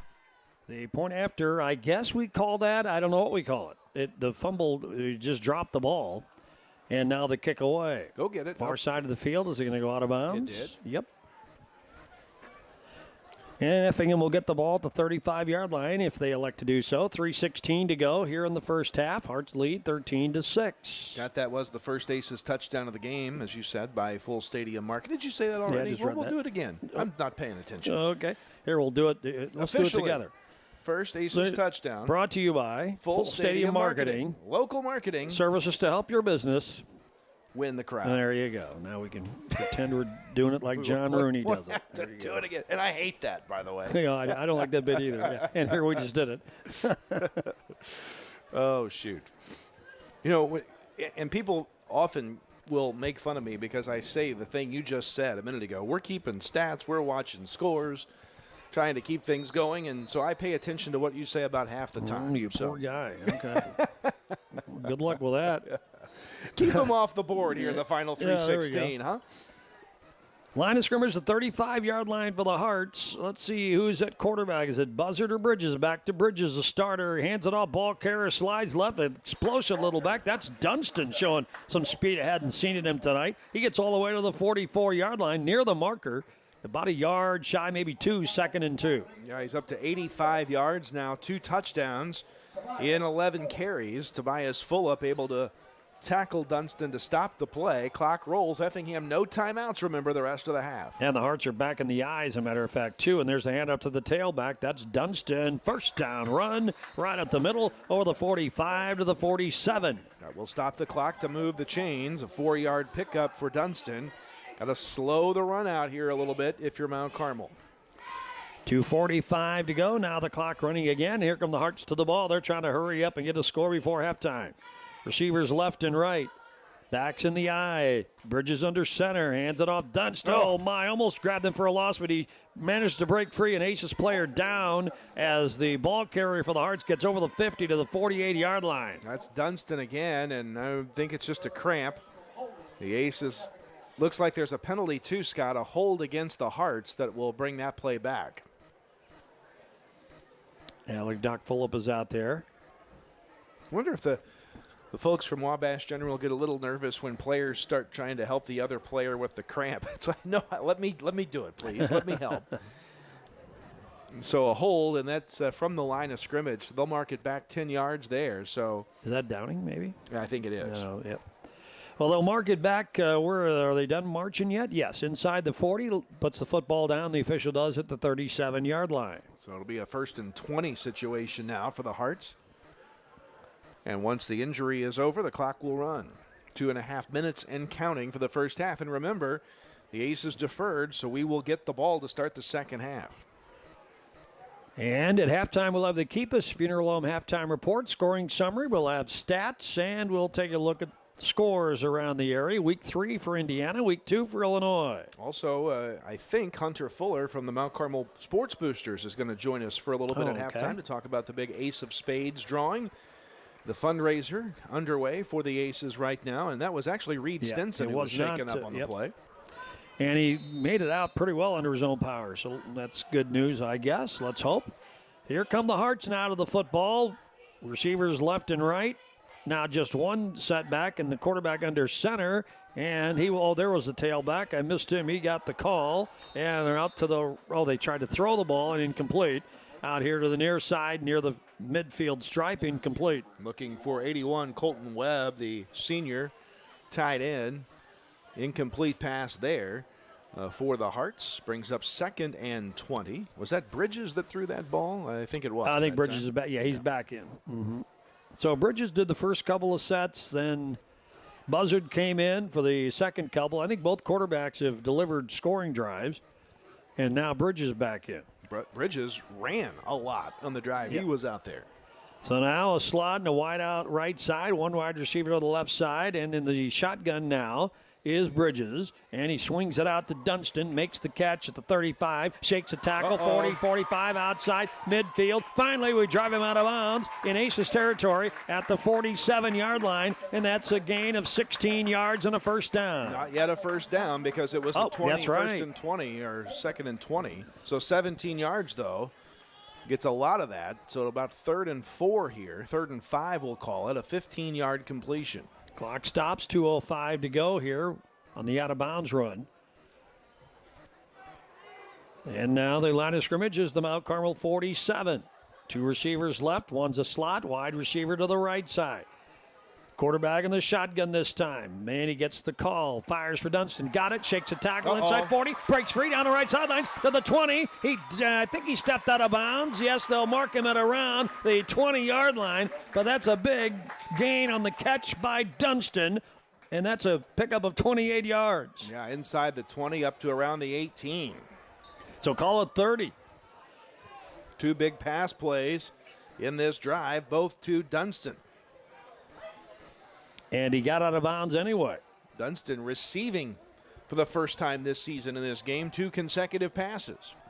And now under center is the quarterback. He hands it off. Ball carrier Dunston now gets outside, cuts in to the 10, bounces off a tackle. Finally, the Aces wrap him up inside the 10 and around the 8-yard line as the clock runs. Gain of about 9. Acre, they say, on the stop. Telling you, this Dunston kid is the real deal. He can do all of it out there. They're actually going to give him the first down. So it'll be 1st and goal at the 7 here for the Hearts. Clock with 1:45 left. So it's 1st and goal. Hearts knocking at the door, trying to get the Aces score back. A deep I backfield. Dunston the tailback. Bridges under center. Hands it off. Dunston gets the call. Powers over right guard. Is stacked up at around the 5. Short gain. 2nd down. Yeah, maybe just a yard or so that time. Hearts probably thinking at this point, they got some clock to burn too. They don't want to give the Aces a chance to do anything with that football. Clock running, 1:12 to go. Here come the Hearts hurrying up to the 5-yard line. It is Bridges under center. Backs in the eye, and what do we got? The official from the back of the end zone says timeout Mount Carmel, and we'll take the break. Brought to you by Country Financial Representative Tia Morgan. 1:06 to go in the half. Hearts lead 36. Back in 1 minute. Have your weather radio, have a flashlight with batteries in it, make sure your cell phone's charged, know where you're going to go when bad weather hits. Go to a lowest interior room in your house and wait the storm out. After the storm, if your power's out or if there's any kind of dangerous situation or anything like that, call Mount Carmel Public Utility Company. As you go outside to survey the damage a little bit, just make sure to stay away from down power lines. Your new vehicle is at Steve Faulkner Automotive. Lease a new 2024 Jeep Compass for only $299 a month and Dodge Hornets with payments as low as $430 per month. Come in and see us today at Steve Faulkner Automotive. Steve Faulkner Automotive in Mount Carmel, Illinois has an outstanding service department. With free pickup and delivery, we'll make sure your vehicle runs perfectly at an affordable price. Come see us today or view our service specials at stevefaulknerautomotive.com. Effingham trying to get a 2-score lead back. They're knocking at the door. Inside the Aces 5, it's 2nd and goal. Bridges in at quarterback under center. And hands off to the tailback. Dunston looking for running room, lowers his head, tries to burrow his way in. It gets to around the 2, maybe the 3. Let's see where they mark him. It will be 3rd and goal. They give Militoni the stop. And they'll mark the ball at the 3. Clock running. We're down to 43 seconds to go before halftime. 2 downs from here. Back stay in the eye. Bridges under center. Wing to the right side will be a blocking back. And that is where Dunston goes over right guard. He's going to get in. Touchdown. The 3rd touchdown of the night for Dunston. And Effingham grows the lead to 19-6 with 29 seconds left in the half. He has scored from 28, from 6, and now from 3. The Hearts will probably go for 2. Well, no, they're going to go for 1. And it'll be Sefton again on the point after try. Here, tried to draw the aces off, couldn't do it. There's rather a high snap, but he got the kick away, and it is good. So the Jade Investment Advisor Tim Phillips scoreboard is this with 29 seconds to go before halftime. It's Effingham 20, Mount Carmel 6, back in 1 minute. Did you know that Wabash Health Clinic? The clinic is available on Wednesdays with morning and afternoon appointments available. Services include physical exams, STD services, pregnancy testing, contraceptive services, hormonal implants, and more. Appointments can be made by calling 618-263-3873 or by texting 618-240-8889. Our reproductive health clinic, just another service provided by the Wabash County Health Department, is located at 130 West 7th Street in Mount Carmel. The place for lunch and dinner is the Smoking Pig in Grayville. Come check out our world-famous barbecue or try one of our delicious sandwiches or even tacos. How about snacking on one of our jumbo pretzels the size of your head? Or even mouth-watering tomahawk steaks or even surf and turf. Located on the KOA campground, Smoking Pig is here to serve you.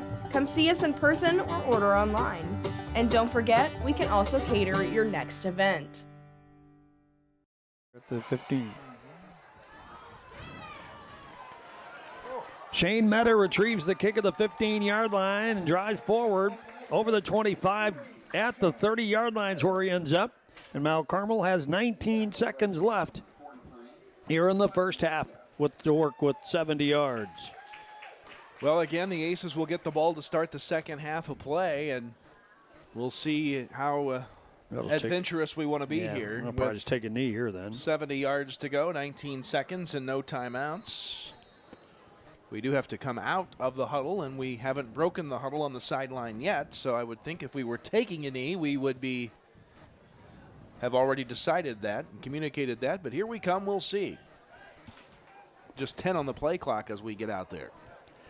We hurry up to the football. Have to really hurry. Yep, it'll be Metter under center. He'll take the snap, and we'll run a play. Nope, we get the play off? I think we did not get set, I think is what the official is going to say. We hurried up and we beat the clock, but there was one on the play clock, but the head referee making that call there, I think. We'll see. But he has not signaled anything yet. Were the officials ready? Yeah, they're picking up the flag after all of that. Oh, so no flag on the play. And now there's they're back to 19 seconds. Yeah, the clock didn't run. So inadvertent flag. So now we'll see what happens. Line of scrimmage is the 30-yard line. It'll be Metter under center. Double wing set, man in motion, and Metter rolls right. Looking, wants to throw, and it's rung down for a loss. Back at the 25-yard line, and that'll do it. We'll let it run out from here after the 5-yard loss. Down to 5-4-3, and we have come to halftime, everybody. That's the end of the first half. Here's your score. The Jade Investment Advisor Tim Phillips scoreboard. It's Effingham 20, Mount Carmel 6. Back with the Keep Us Funeral Home halftime report in 2 minutes.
Hi, I have a question.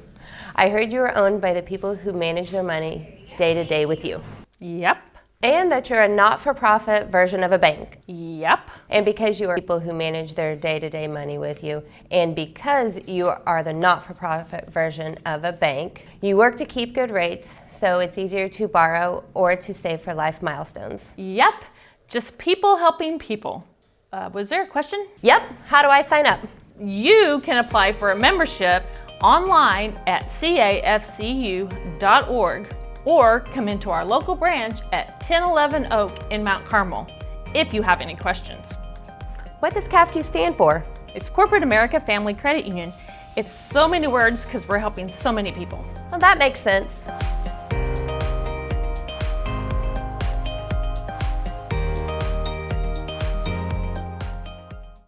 Okay. Yeah, go ahead and stick around.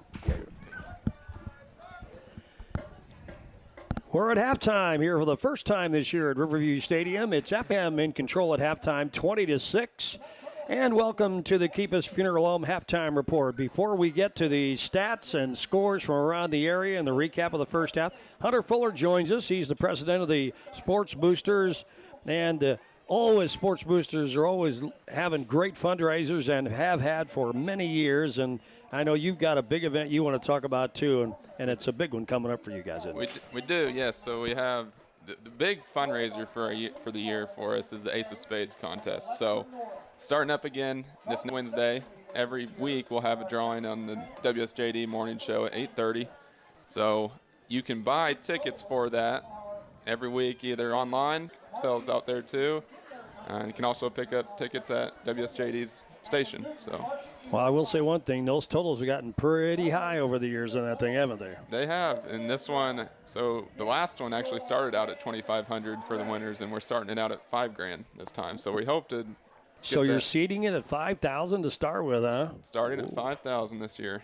So hope to build it up a little quicker that way. Yeah, and just remind people the kind of things that this money is going to be used for. Yeah, so what the Boosters does really is supports the high school athletics. So last year we were able to help with the football team with a couple charter buses, pay some of those expenses. We were able to help every team with some meal expenses, just help with the end of year meal that goes with the team. So teams can also request funds from us, then we can decide if we want to help out with those things too. So yeah, I mean a wide program, a sports program of Mount Carmel continues to grow over the years in terms of teams. And look at all the teams you've got to be concerned about, including the Lady Aces golf team, the dynasty themselves, and they're going places in the postseason. Right. Yeah, we totally expect them to hopefully go back to state again this year and have a really good chance at winning the state title again. So plan to help them out when they go up there this year. Yeah. Now, Hunter, how long have you been with the Boosters now? So it just came up on the year mark. So started last year this time. And so you took over for Thomas Allen, right? I did. Okay. I did. And so how's it been so far in your tenure? Huh? Well, it's good so far. Enjoyed just being able to help out with the sports team. So yeah, tell us about now the Boosters, when they meet, et cetera, and who's on and how many people on the board, et cetera. Yeah, so we have 5 board members now. We meet every Friday, which any Boosters member is more than welcome to come out to Stymie's for lunch. Have the coaches, so have the in-season coaches. So right now Michael Brewer's coming out talking to us, and also the athletic director, Kyle Buss. So anybody that is a Boosters member is more than welcome to come out to Stymie's on Fridays at noon. And then also if you're not a member and would like to join, we have – that was going to be my next question. Yeah. So, what do we do? Yeah, so we have it's $35 for an individual or $50 for a family. And if you did not receive a letter and would like to join, we would be more than welcome to have you, or be more than happy to have you, and with us through the Sports Boosters Facebook page as well. All right. Hunter, great job so far at starting, and congratulations even as this kicks off because it's going to be a big fundraiser. They always are. It's a lot of fun, a lot of interest. Somebody wants to win the big bucks, and meanwhile you get the benefit of, and the boosters get the benefit of helping our athletic programs. And so for that, we're grateful too. So thanks for taking it on, by the way. Of course. Thank you, Scott. All right, that's Hunter Fuller from the Mount Carmel Booster Club. Great job. Appreciate it, man. Good luck. Hey, come back and see us anytime, too. And obviously, WSJD will always have updates and the numbers and everything else, too. Right. All right. Thanks, Hunter. All right. Thank you. You're listening to the Keep Us Funeral Home Halftime Report. We're going to be back in 2 minutes. Take a look at the scoring summary and then scores around the area. The Hearts lead it at halftime, 20-6. Back to the Snake Pit in 2 minutes. Have you ever lost power? Many get a home generator. Now there's something much better from Morton Solar, the Tesla Powerwall. You earn my business. I did my research. I looked around. I got lots of estimates, and you guys did a great job from start to finish. No worries, no headache, no bad experiences at all. So I couldn't ask for a better experience and a better product. Go to mortonsolar.com. Mount Carmel, we've been solely focused on stabilization since 1949. Stabilization is all that we do. Quality is an important foundation to build your company on. Being a specialized contractor, it's of the utmost importance because it's what our entire reputation is built upon. Basically, what we do is an insurance policy to keep your job moving. We're going to go where our customers take us, and wherever that is, we hope to be the best at what we do. At the First National Bank, we're proud to be a part of this community, serving you with dedication and a smile. Our team is here to support you, offering financial solutions to meet your needs. Whether saving for your future, financing your dreams, or managing your everyday banking, we're here to help. Thank you for choosing the First National Bank. And as proud supporters of our local teams, We wish you the best of luck this season. The First National Bank, your local bank, supporting our local athletes. Equal housing lender, member FDIC. H&R Block in Mount Carmel, featuring a convenient drive-through window, is proud to sponsor sports. When the time comes, we want you to remember the name H&R Block and our location, 615 Walnut Street, Mount Carmel. We have expert tax pros with combined experience of over 50 years to guarantee your taxes are done correctly. No one offers more ways to help you with your taxes. The tax pros at H&R Block in Mount Carmel are here year-round to help you with our convenient drive-through window. We guarantee the biggest possible tax refund. Stop by or give us a call today. Welcome back to the Keepish Funeral Home Halftime Report. We're at intermission here at the Snake Pit. The Mount Carmel Marching Aces finishing up their routine here at the Snake Pit. Effingham, your leader, 20-6 over Mount Carmel, and it's been the story that we were concerned about. Weldon Dunston, the fourth, had 255 yards last week against the Robinson Maroons, and he's picked up some big totals here today. Kyle will have that for you in a minute. First, a scoring summary. He opened things up with 9:27 to go in the first period. Barely 2.5 minutes into the game, a 28-yard run. Sefton's kick made it 7-0. That was the score at the end of the first period. In the second frame, the Hearts went up by 2 scores with 6:18 to go in the second. Dunston again, this time from 6 yards out, finishing up a 10-play, 57-yard drive. The kick failed, 13-0 Effingham. The Aces got 3:21 to go in the second quarter on a 4-yard run by Shane Metter. But the run failed. Actually, there was a drop ball, so we never really did get an attempt off. But no conversion, and the score's 13-6. And then just before halftime, good job by Effingham marching down the field. They beat the clock. 29 seconds to go before the intermission. A 3-yard run by Dunston, touchdown number 3. He had 5 last week, by the way, so he has 8 touchdowns already on this season, and we're just a game and a half into it. The kick by Sefton makes it 20-6. That's where we are at halftime. So Effingham outscored the Aces 7-0 in the first frame, 13-6 in the second. And the stats for Dunston, as I mentioned, 255 yards last week against Robinson, and a nice little total going here at halftime. Yeah, the only guy in this game to be in triple digits, 106 yards rushing on 16 carries, 3 scorers, as Scott mentioned, the biggest, that 28-yard first touchdown he had tonight. Meanwhile, Nolan Fearday has rushed 1 time for a -5. Max Buzzard, the second-tier quarterback, I guess, the second, I don't know, not second string either. I don't know what I'm looking for. The second quarterback of the game, I guess. Yeah, they kind of alternate in and out. 5 yards. Jackson Bridges, 2 carries for a net 1 yard. So 137 yards total rushing for Effingham. 16, 17, 18, 19, 24 carries, 137 yards. Through the air, the quarterback, Jackson Bridges, I think has thrown every pass. 10 passes attempted and 6 completions for 76 yards through the air. So 76 through the air for this Effingham team to the 137. They've got 213 total yards. Meanwhile, Mount Carmel has yet to complete a pass. Shane Metter 0 for 3 through the air. The Aces do have 58 yards rushing on 4 carries for Elliott Acree, the biggest play of the game either way, a 47-yard pickup by Acree. 4 carries, 58 yards. Shane Metter has 4 carries, a touchdown, a net 5 yards for Metter. Andrew Militoni, a carry for 4. Tobias Fulop, 2 carries for 11. And Jackson Kling, 2 carries for 6. So the Aces with a total of 84 yards of offense and a 20-6 deficit here at halftime.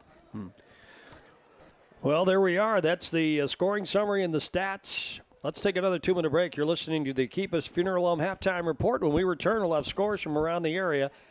And intermission, it's Effingham, the Flaming Hearts 20, Mount Carmel 6, back in 2 minutes. I'm Mason Gross. I am a marketing business management major at Wabash Valley College. You'll learn a lot about the business industry as a whole, and that really helps you to explore your options as far as to what's out there. So I'm doing my internship at Summer Real Estate in Salem, Illinois. Right now I'm working on getting my license. I am hanging around the office, going to showings, and doing everything I can as a non-licensee to get myself ready for when I graduate and take that step as an agent. My name is Parker Linson. I'm a second-level nursing student at Wabash Valley College. We were able to get hands-on experience with a mannequin that has real breath sounds, real, lung sounds, and can cough and, do different things. That makes it really unique to have that kind of experience right here on campus. And then we've done clinicals. Being able to go into those ICUs and emergency departments and be able to see those critical is a very good experience. Being able to be in that position and look back to where I come from, it's just awesome to be able to have that experience. Hello, I'm Andrea Lull from Robinson, Illinois. For my first appointment, I knew I chose the right orthopedic center. The day of surgery went like planned, registration went smooth, pre-surgery, and the nurse made me feel very comfortable. I'm currently 3 months out of surgery. I don't even feel like I had a total hip replacement, but I am having a much better quality of life with my new hip. WGH, we're going home. 811, if you're not familiar with that, it's a Julie program in the state of Illinois. It's actually nationwide, but that's a free service. The utilities take care of that. Customer wanting to dig or plant flowers or fence posts or something like that, call that service, give us 2 business days, that's the law, 2 business days notice. We'll come out and we'll locate all the underground utilities in your area and make sure that you know where you're able to dig and you can dig safely, and we're protected and you're protected that way.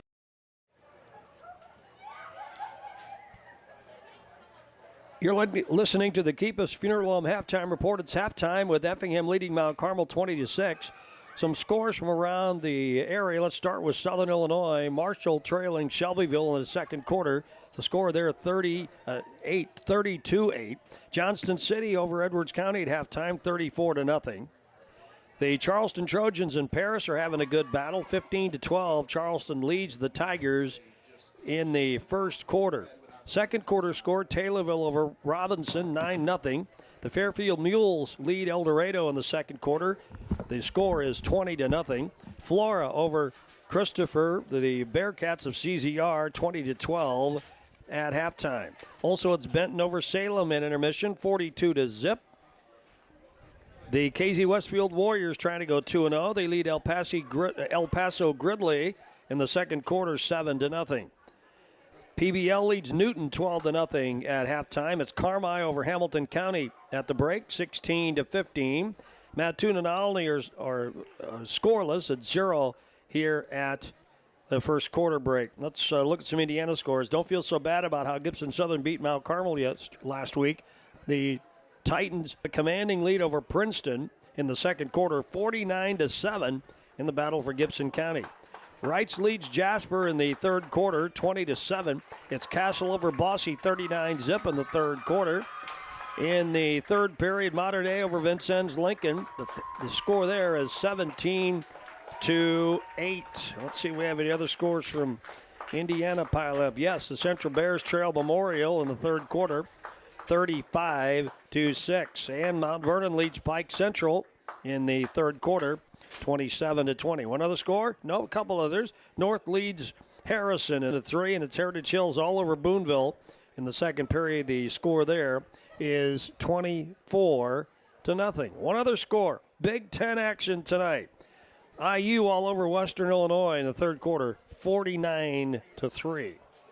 That's scoreboards from the area. Hey, we're going to take our final break here. Come back with the second half. Both teams are out warming up for the third quarter, and Effingham owns this one right now. It's 20-6, but Mount Carmel will get the football to start the third quarter. You've been listening to the Keepus Funeral Home Halftime Report. Back with the kick in 2 minutes. Get your new Ford at Steve Faulkner Automotive. New 2024 Ford Edge with 0% for 60 months and Ford F-150s with 0% financing. Go to SteveFaulknerAutomotive.com. At Steve Faulkner Automotive, lease the 2024 Jeep Grand Cherokee L for $459 per month and 2024 Ram heavy-duty trucks up to $11,000 off. See them all at SteveFaulknerAutomotive.com. In the heart of Mount Carmel, where community and support go hand in hand, you'll find the First National Bank. We're more than just a bank. We're your neighbors, your friends, and your supporters. Just like our Golden Aces, we believe in hard work, dedication, and the power of community. Whether on the field or in the bank, we're here to cheer you on every step of the way. We're proud to support the Mount Carmel Golden Aces. Because when our team wins, our community wins. Here's to another season of victories, both big and small. The First National Bank, where community comes first. Go Golden Aces. Equal housing lender, member FDIC. Have you ever lost power? Many get a home generator. Now there's something, the Tesla Powerwall. Another favorite point of having my solar panels and battery backup, the Powerwall. It does give me a feeling of security for my family. I have 2 boys. I have a wife. She's a nurse. She has to be able to get up and go to work at any point. I wear a CPAP machine, so I need that to make sure that I don't stop breathing for too long while I'm asleep.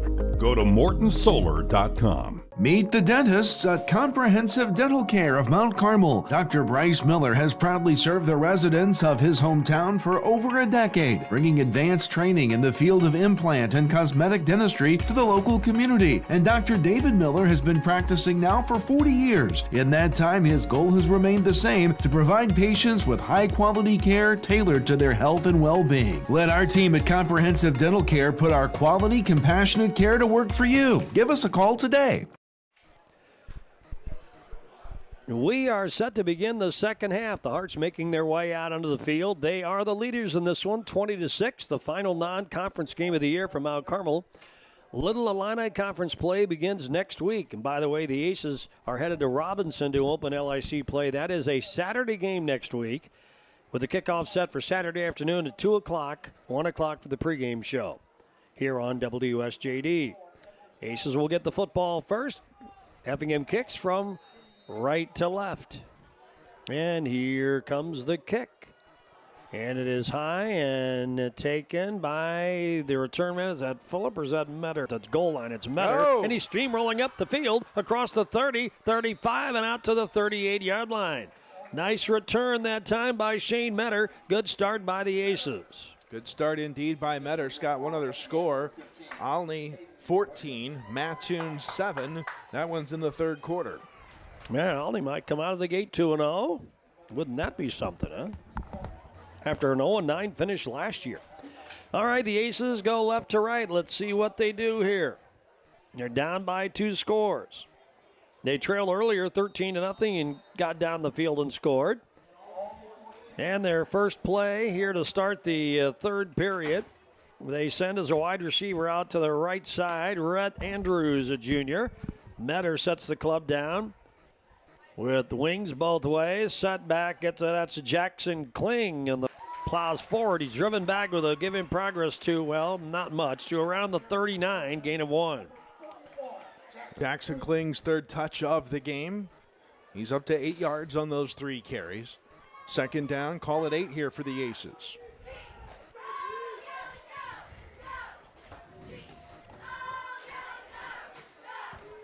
And let's see what they operate with here. They operate on the short side. That's where they send the wide out. Wings both ways. One setback, man in motion, and Metter hands it off. The flag down, and the ball carrier plows forward right back to the line. If that's Akery on the carry. Flag, I think, came before the play actually got going. So 5 yards backwards. The Aces have been penalized a good bit tonight. And it has hurt them. And Michael Brewer talked about that before the year. Because of the way we want to operate this year as a running team, you really can't ill afford any mistakes on offense, because suddenly you're 2nd and 9 when you could have been 2nd and 4, and then it just snowballs from there. So, and that's tough to ask a young team that's learning as much as this squad is to be perfect on the field. Man in motion, and there is Metter. Wants to throw. Does get the pass away. Nope, it's batted down. Incomplete. I think he ate it, Scott. Oh, he did. I think he got sacked on the play. Back around the 27 is where they're going to mark him, I think. I'll call it the 29 is where they'll set it down. So it's third down. Another loss on the play. That's about a 6-yard loss, 5-yard loss on the sack. Hall on the stop. Have to go to the 47, so 3rd and 18 now. Just underway in the third quarter. This is Mount Carmel's first possession of the second half. Don't forget, we'll visit with Michael Brewer after the game. All right, Metter under center, wings both ways, man in motion, and there's the pitch to the wing back. Oh, man, Effingham, nice job, almost stripped the ball away, but not much for the ball carrier to the 30-yard line. Was that Fulop on the play? Yes, Tobias Fulop. Yeah, so not much there at all, maybe a yard, and now we'll have to punt. Yep, 4th down, not much on that drive. And it'll be Metter kicking it away. Effingham drops a man deep at around his own 40-yard line. There's the snap and the rugby-style kick. And gets up in the air, retrieved, and an immediate tackle by the Aces. Goodness. Dropped the return man back for a loss at the 38-yard line. Jackson Kling, big hit of the night there for the Aces. Kistler did a good job to field that ball to keep it from bounding further backfield. So he wasn't really looking for a return as much as he was looking to stop the bounce, which he did. But Kling got the big pop on the play. Effingham starts from their own 41. So they will give him progress to there. That's where he actually caught the ball before he was drilled back. So the Hearts go from right to left. They lead 20-6. They can start to put some distance between themselves and the Aces on the scoreboard here. Let's see who the quarterback is. And it looks like it's going to be Bridges, the starter, who's back in to start the third quarter. And their handoff, Dunston kind of falls forward for a yard or two, almost lost the football, gets down to around the 38. Almost no gain on the play. Acree and Militoni on the stop there for the Aces, call it a 1-yard gain that time. Jackson Bridges started the game. And Max Buzzard has also worked a couple of series. It's Bridges back in to start the second half. Receivers both ways. Backs in the eye. Hands it off. Tail back. And nope, he meets Mr. Downing, and a host of Aces does Mr. Dunston.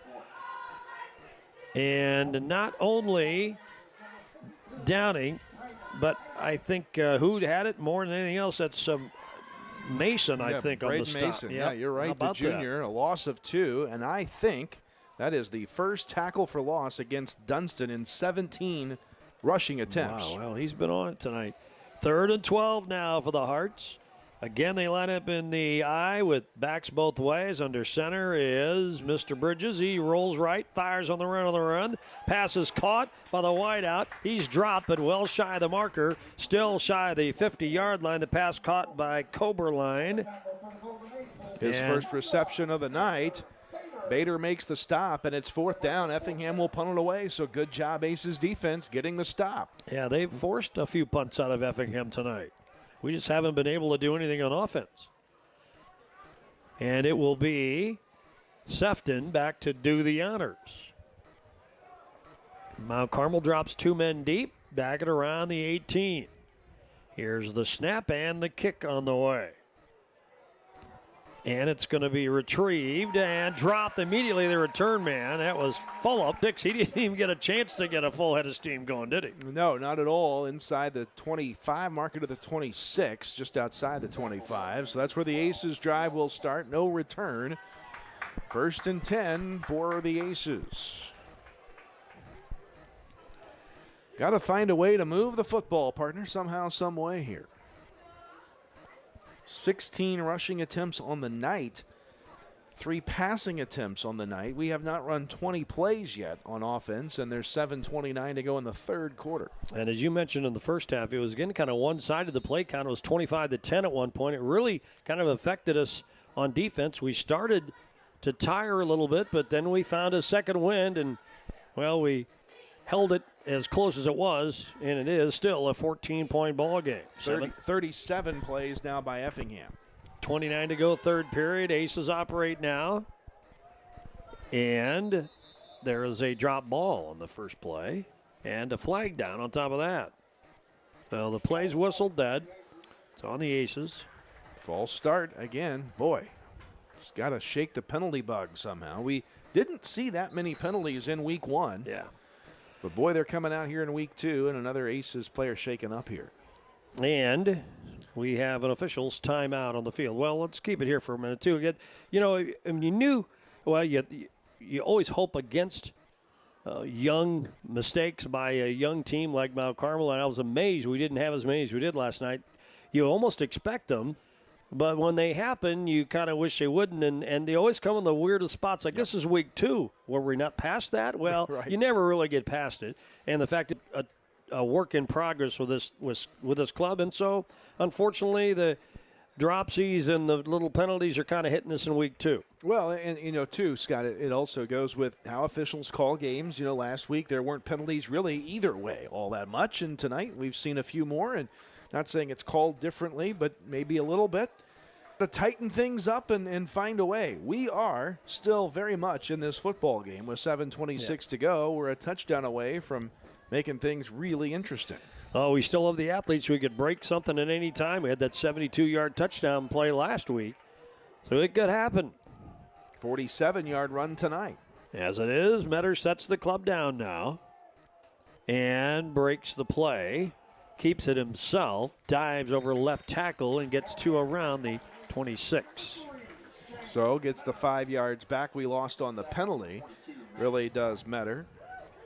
And he's back now in positive territory rushing tonight after a couple of sacks. Back to 5 yards even on 6 carries for the Aces quarterback. The new lit down marker keeps reflecting. I keep seeing flashes of light over there. I guess that's what I'm seeing. Boy, but you can certainly see that number from over here. That's a nice addition there, isn't it? Second down and 10 now for the Aces. Metter sets the club down. Double wing set. One set back, and there's a handoff. Ball carrier slides left, gets some progress, and that looks like it was Acree. Yep. Acree on the carry. Now he stays down. Now he's got a cramp. I think that's Acree. Yeah, Elliot Acree. Well, did have the carry. I'm not sure who's down. Yeah, 4-yard gain for Elliot. He's up to 62. And one thing we haven't gotten rid of in this second week of the season is cramps. A lot of two-way players, a lot of time on the field, and it's not hot, but it's still a warm night, especially if you're in pads and out there competing. And really at this point, too, I mean, a lot of young kids, so kids are learning to be, that was Acree, and he's going to kind of hobble out. He'll probably take a couple plays off, work himself out of that cramp, and get back in. It's third and about 5. A lot of young kids, though, learning how to deal with this, too. And a lot of these first-year varsity players, that's a different level up here in varsity, and sometimes it's a little bit of a struggle to learn how to really hydrate and handle yourself in these kind of situations. So it's a broader learning experience as well as an X's and O's learning experience. There's Jackson Kling. Power left side. Breaks ahead for the first down. Rolling over the 35 to the 37. First and 10 pins, Bowling Center first down. Haven't had a lot of those tonight, but first and 10 for the Aces as he'll take it from the 30 to the 37-yard line. 6:08 to go, third quarter. They move the chain, set it down. First down, line of scrimmage is the Mount Carmel 37. 6 minutes to go. Third quarter, looking for a score to somehow get us back to within 1 score in this game. Double wing set again. Receiver Andrews is wide right, man in motion, and there is a handoff. Ball carrier plows forward, and that'll be Jackson Kling again to the 40-yard line. And gain of about 3. We have another injured player. This is an Effingham player, and there looks to be a little bit more sense of urgency from the Effingham training staff to get somebody out there, so we'll see what this is about. So an official's timeout on the field. Clock stops, 5:40 to go in the second period. So we talked about next week the game at Robinson on a Saturday. The Aces this year have 2 Saturdays and a Thursday game. All because of officials situations. Lawrenceville, Week 9 is a Thursday game. And I guess if you're looking ahead to the playoffs, that'll give you an extra couple of days of rest before the playoffs will begin.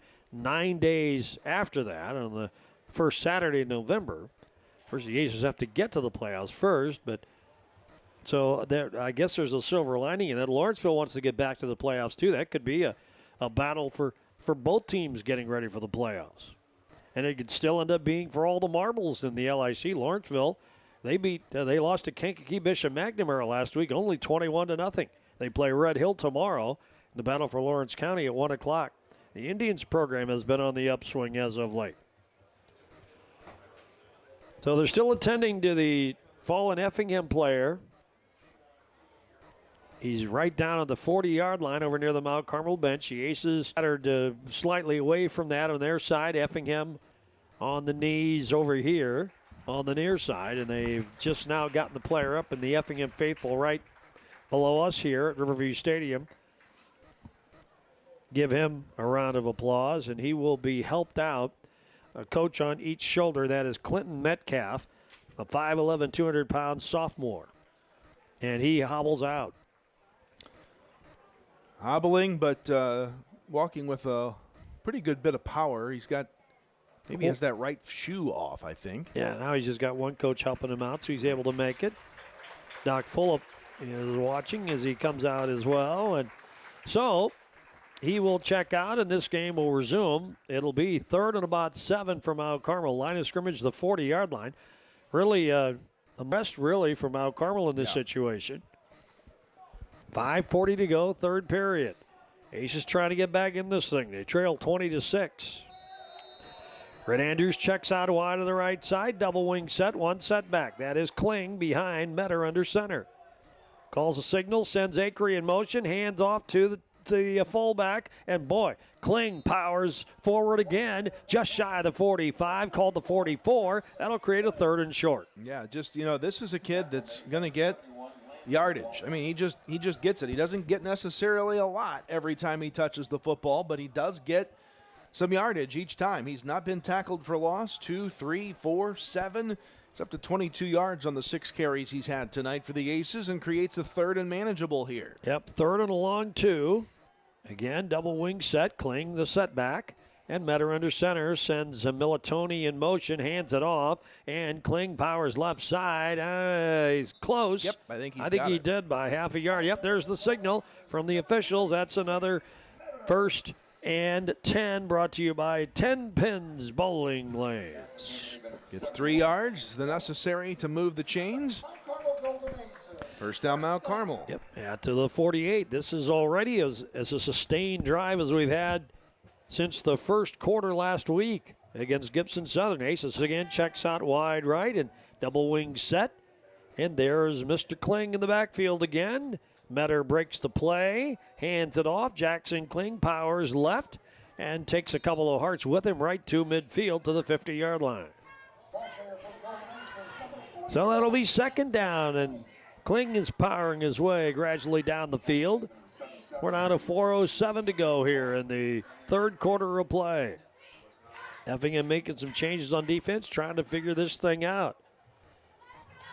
The Aces used Kling a little more in the 2nd quarter and saw success there and decided to go to him on this drive. There goes Andrews, wide right, double wing set. Kling stays in the backfield, Metter under center. Here's the call. Breaks the play, man in motion. There's Kling again, powering left. So this time he's stacked up by the right side of that Hart's line. No gain, 3rd down. So nothing there, 3rd and 7. Let's see what the Aces come up with here. The Hart's faithful applaud the defensive effort of their team here. First time Effingham's ever played here. 4th meeting between these two schools. They met in 81 and 87 in the playoffs. Last year, first time in the regular season. Same setup for the Aces. Double wing set, Andrews wide right. There's Kling in the backfield, set back, man in motion. And this time it'll be Metter keeping himself. Turns it over the left side, pushes forward. It's not going to be enough. All the way to the 46. Give him 4 on the play, but he's still about 3 yards shy. And it'll be 4th down. Mark it at the 47. So just 3 on the carry. We Well, may go for it from here. I was going to say, you're getting to a point, Scott, where I think if you're Got the to. Aces down in the third quarter, I think you're going to have to think about going for it at some point soon, and that time might be right now. Yeah, because the way we operate, we're a time-consuming team, and we're already down to 2:26 to go in the third period, and we're rolling. So it may be just about time to try it. We hustle up to the ball. Kling stays in the backfield, and there's Metter. Pulls up under center again. This time he hands off. Kling powers left side. Did he make it? Yes, it looks like he did. He's still on the left sidelines. He's broken free to the 20, to the 15, 10, 5, touchdown! Jackson Kling, a 47-yard amble to the left side, and the Aces do convert, and it's a big score. Metter on the carry. 47 yards for the score, is second of the night. The second 47-yard run the Aces have busted against the Flames, the Hearts defense tonight. So Metter kept the ball and ambled down the left sidelines and went 47 yards, and the Aces now within 8, 20-12 with 2:06 to go here in the third period. Well, here you are in an 8-point ball game. You're going to go for 2 and a chance to get within 6. Big conversion here. Big conversion. Here is Metter under center. And he will keep it himself. Turnover left guard. I think he made it. Did he? It's close. He did. Made it. How about that? 2-point conversion. Just like that, the Aces are back in this ball game. So let's take a break. The Jade Investment Advisor Tim Phillips scoreboard is Effingham 20, now Mount Carmel 14. 2:06 to go in quarter number 3. Back in 1 minute. The place for lunch and dinner is the Smoking Pig in Grayville. Come check out our world-famous barbecue or try one of our delicious sandwiches or even tacos. How about snacking on one of our jumbo pretzels the size of your head? Or even mouth-watering tomahawk steaks or even surf and turf. Located on the KOA campground, Smoking Pig is here to serve you. Come see us in person or order online. And don't forget, we can also cater your next event. It's time to get your flu shot. The Wabash County Health Department is hosting a drive-through flu shot clinic Wednesday, October 2nd from 7 a.m. to 5:30 p.m. at the Mount Carmel Public Utility Fleet Garage located at 410 Mulberry Street. Roll up your sleeves or wear short sleeves, bring your insurance cards, and get vaccinated against the flu without having to get out of your vehicle. If you can't make it that day, appointments can be made at the Health Department by calling 618-263-3873. The 9-play, 74-yard drive for the Aces. A huge score by run that brings the Aces to within 6, 20-14. Yeah, how about that? The Aces not dying here very much in this ball game, and now need another defensive stop. Well, now these young kids, tired or not, are energized. They're back in this thing. Now they got to make a defensive stop, and there's a short kick. It's recovered on a bounce by Effingham, one of the up men at the 50. Kind of pushed back out of bounds right there. He's technically was in bounds as he caught it. Well, and here's the situation. He signaled fair catch, but I don't think the officials saw the signal, and then we made contact. That was the reaction from the Effingham sideline, was that we made contact after he caught the ball where he thought he fair caught it, and we shouldn't have touched him. That would have normally been a penalty, but the officials didn't on the spot blow it dead when he caught it, and so we made contact, so they let it go all over. Fair catch, Effingham with the ball at the 40. At their own 40, a pretty good position to start with. And taking over at quarterback is Max Buzzard. And he hands off. Ball carry almost escaped a leg tackle. The Aces stayed with him and brought him down. Is that Dunston on the carry? Yep. Guess who? Across the 45 to the 46, 2nd and 4. 110 yards, 18 carries now for Dunston. He's literally carrying these Hearts here tonight. Aces have stopped him, but they haven't stopped him consistently enough. He has 3 touchdowns on the night. 2 receivers to the right side. And ball carrier gets the play again. Dunston swings it left, gets to the edge and gets close to the marker. Though shy to the 48. 3rd and a long one. 3rd down here. Dunston again, the workhorse. Acree makes the stop. Elliott Acree making the play. 3rd and 1 here. somehow find a way to get a stop here and make Effingham near midfield. 1:03 to go in the third period. Receivers are split this time, backs in the eye. Quarterback under center will keep it himself, plunge forward, and has enough for the first down, crossing the midfield stripe, getting into the Mount Carmel end of it to the 48, a gain of about 3, first down. Yeah, Buzzard just moving the chains. He's up to 38 yards on 6 carries. It's interesting the contrasting styles of Buzzard versus Bridges in the backfield. Buzzard more of a ground and pound kind of guy. Bridges, I think, has thrown every pass they've thrown tonight. We're down to 32 seconds now left in the third quarter. And the Hearts line it up in that deep eye with a slot and a wide out to the right side. Strong side left. There's swing pass to the right. Did he even catch it? He did, but his knee was down. Has he caught it? A loss. So he had to go down. They mark him back at the 50-yard line. So a loss of 2 on that pass play. Fearday makes the catch, but his knee went down. So a loss of 2 on the play, on the completion, second down. And that'll be the last play of the third quarter. The clock winds down to 0. 3 quarters in the books. Hey, we got a ball game here on the opening game of the year at Riverview Stadium. The Jade Investment Advisor Tim Phillips scoreboard shows Effingham 20, Mount Carmel 14 with 1 quarter to go. Back in 1 minute. Hi, I have a question. I heard you were owned by the people who manage their money day to day with you. Yep. And that you're a not-for-profit version of a bank. Yep. And because you are owned by the people who manage their day-to-day money with you, and because you are the not-for-profit version of a bank, you work to keep good rates, so it's easier to borrow or to save for life milestones. Yep. Just people helping people. Was there a question? Yep. How do I sign up? You can apply for a membership online at cafcu.org or come into our local branch at 1011 Oak in Mount Carmel if you have any questions. What does CAFQ stand for? It's Corporate America Family Credit Union. It's so many words because we're helping so many people. Well, that makes sense.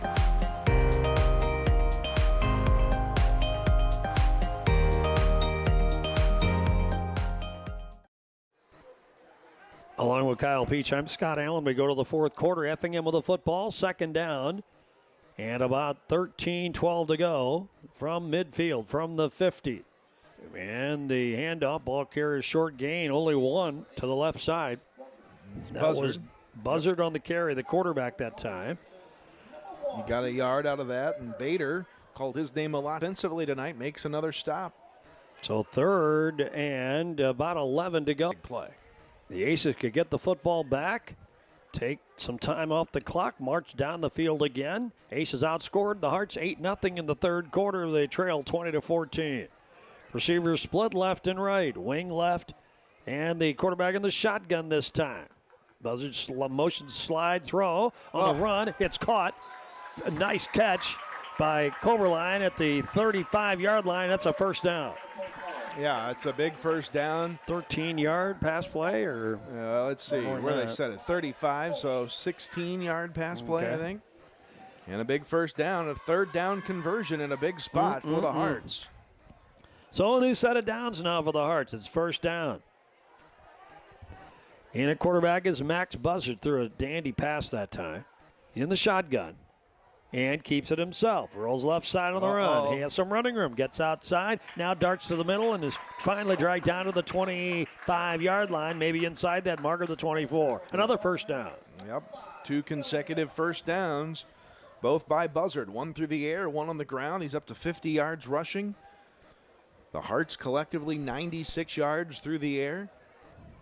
256 yards for Effingham's offense here tonight thus far. Yeah, and a couple of runs without Dunston, a couple of success plays without Dunston involved, and we've got to put the clamps down right now. Let's don't let this slip away. Aces finally within a touchdown. Now 2 receivers to the left side. Buzzard in a QB, sends a man in motion. Now 3 men in pattern, and Dunston gets the call, sweeps at that side of the left side, gets outside, gets to the marker, all the way to the edge, still diving forward, and gets down near the 10-yard line. Another first down, so 3 consecutive first downs on just as many plays. Dunston takes it from the 24. They'll set the ball down at the 12. A 12-yard pickup, and the Hearts are churning. Now back inside the red zone. Oh, this would be a huge touchdown for the Hearts, wouldn't it? Mm-hmm. To answer Mount Carmel in a big way, and at the wrong time if you're an Aces fan. Here's the quarterback in, takes the snap and keeps it himself. Goes left side. Aces, no, he got away, but finally the Aces converge and bring him down after a short gain. Well, maybe no gain to the 12. Now, a short gain, if anything, as Elliott Acree, I think, slides in to make the stop that time on Buzzard. A yard gain, 2nd down and 9. I will tell you, they do, again, have a field goal threat looming. Should it get to that point here in the red zone. And that would be big, too. It would take the lead to 9 if they use the leg. Now the Hearts bring out 2 receivers to the left side, 1 wide out right side, and man in motion. There is the handoff. Quarterback wants to dump it out. Does. Pass caught at the 5. He spins on the tackle and gets in for the touchdown. That is Caden Colberline with the 11-yard catch for the touchdown, and the Hearts now lead 26-14. First touchdown through the air tonight for the Hearts. Comes at a big spot here in the 4th quarter as they've now got that 2-score lead back. Buzzard to Colberline, and the Hearts have, again, a 12-point lead, looking to extend it to 13. Sefton on for the point after we have 9:03 to go in the game. Huge drive for the Hearts and an impressive answer for them. Yeah, they converted a 3rd and long on that drive to keep it going. 3rd and about 9, I think, and we couldn't get them off the field. They don't throw much. We knew they were dangerous when they do, and they showed it there on that drive. There's the snap, ball down the kick away, and it's right through the uprights and good. And that's huge. Effingham now has their 2-touchdown margin back. And the advisor, Tim Phillips, scoreboard reads Effingham 26.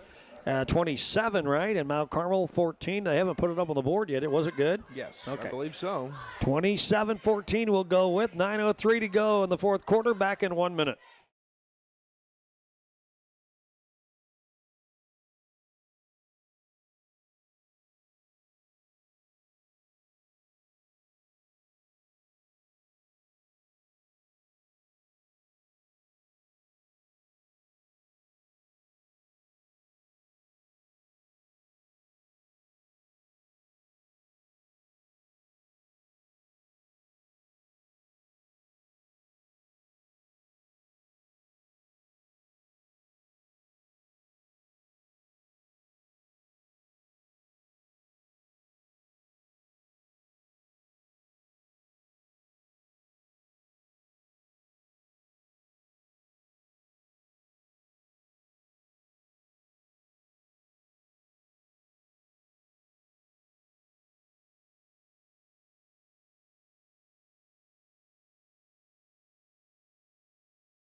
Effingham kicks away, and the officials will whistle the play back. I think somebody's offsides, huh? I think so. On the run. Well, Effingham, a 10-play, 50-yard drive culminates with an 11-yard touchdown pass from Buzzard to Colberline, and the kick failed. It was no good, that conversion, before we left for the commercial break. So it is 26-14 Effingham. That is the correct score. They march the ball back 5 yards. Effingham will be kicking from the 35. My fault on that one, partner. I totally misread it. Oh, I didn't see the signal. Yeah, so I guess that's why there was no signal. There comes the second kick. And who wants it? Retrieved by at the 20-yard line. And is that Fulop, I think, to cross the 30 to the 33. Nope. Yep. No, that Actually, was Red Andrews. Yep, on the recovery. And so the Aces take over the 33. Well, we have to score quicker now and get the ball back. We only have 8:58 to go in this one. Scott updating some scores around the area. Paxton Buckley Loda leads Newton 34-0 in the 4th. Casey over El Paso Gridley 30-0 in the 3rd. Olney in the 4th on top of Mattoon 21-14. And the latest there in that Robinson-Taylorville game, Taylorville leading Robinson 27-0. Of course, the Aces take on the Maroons in the conference opener next week. And that's a Saturday game, don't forget. Mount Carmel hustles up. They have to call timeout. Yep, we're down to 1 again on the play clock. So, timeout on the field. Brought to you by Country Financial Representative Tia Morgan. Effingham in control, 26-14, back in 1 minute. H&R Block in Mount Carmel, featuring a convenient drive-through window, is proud to sponsor sports. When the time comes, we want you to remember the name H&R Block and our location, 615 Walnut Street, Mount Carmel. We have expert tax pros with combined experience of over 50 years to guarantee your taxes are done. One offers more ways to help you with your taxes. The tax pros at H&R Block in Mount Carmel are here year-round to help you with our convenient drive-through window. We guarantee the biggest possible tax refund. Stop by or give us a call today. Hi, my name is Rylan Robb. I am from Albion, Illinois, and I am a radio TV major here at Wabash Valley College. From broadcasting all sorts of sports games to producing my own TV show and radio show, the hands-on experience is as much as you want to do with it. In terms of the program itself, I think it's really special. It's really like almost a little family in a way, and it's really been really nice being able to experience the things I have with people that genuinely appreciate it with me. Well, Mount Carmel quarterback Shane Metter was back to throw following that timeout. Good coverage by Effingham. He didn't have anything to do with it. Ran around and eventually got sacked. Football back at the 32-yard line. A loss of about 1 on the play. So it's 2nd and 11 now. Yeah, just no chance to even look downfield. He was being chased out of there in a hurry. Andrews checks wide to the left side. And it is Metter under center with 2 wings. Man in motion, that's one of them. That's Fulop, but instead the ball goes to, is that Jackson Kling? Nope, it's Akery on the carry. And he's over the 35 to the 39-yard line. Nice run of about 5 yards. Yeah, Elliot Akery again. Nice pickup on the play. Leaves us with a 3rd and manageable. Picks up about 7. 3rd and 4 now. Akery at 72 yards now, our leading rusher on the night. 7 carries, 72 yards. And he'll send a receiver out to the near side, the left side. Breaks the play, and hands it off. Ball carrier maybe has the first down on the carry. I think so. Maybe not. Yeah, maybe not. Okay. They're gonna at least take a look. Oh, now they're going to signal he did not get it. That was Akery on the carry. Oh, there's the marker right there. I'm looking through the. Well, you're going to go for it through here. The window here. It's about it's yard time. Short. Yep. Yeah, and we have to do it now. It's 4th and 1, down to 7:08 to go in this one. Line of scrimmage is the 42. And here is, let's see what he does here. Breaks the play and hands it off. Akery powers right. Big hole, still going, breaks it up the middle to the 30, 25, 20. Will he make it? He's dragged down from behind inside the 15 at the 12-yard line.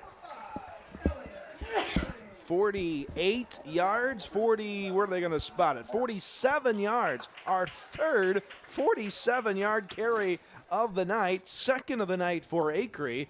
1st and 10, back in the Big R Farm and Home red zone go the Aces up at the line. And really, it behooves us to score in a hurry now. Yeah, got to get the ball back and score again somehow. Can't afford to take 3-4 minutes to get it in from here.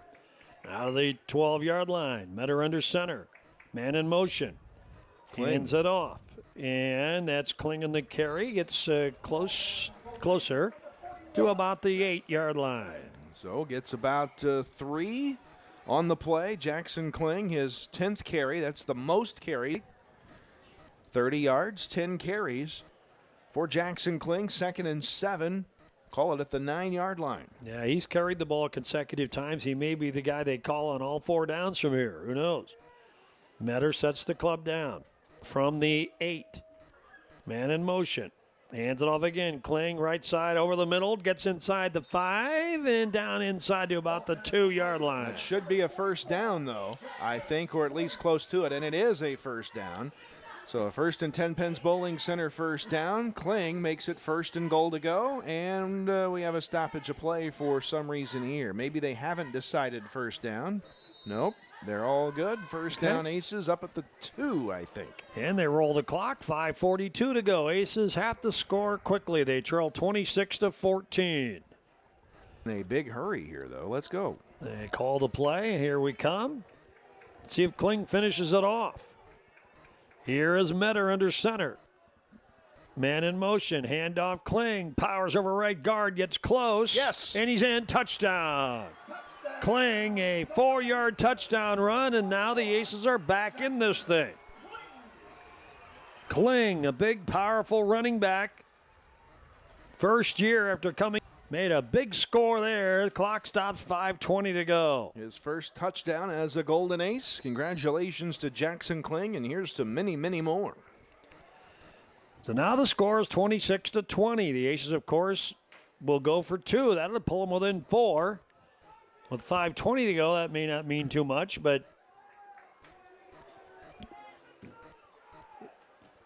now let's see what the Aces do here.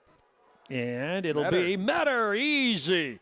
Well, or yes, man, yes, yeah, yes, okay, yes. yeah, he was crunched at the line. It looked easy as he faked to the back and then circled around behind him. But he give him the 2 points, he made it, and so it's a 4-point ball game. The Jade Investment Advisor, Tim Phillips, scoreboard now reads Effingham 26, Mount Carmel 22, back with a kick and 1.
Scott, in the Olney-Mattoon game, Olney with a 1-point lead. Mattoon going for a 2-point conversion with 47 seconds left. We'll let you know how that one turns out.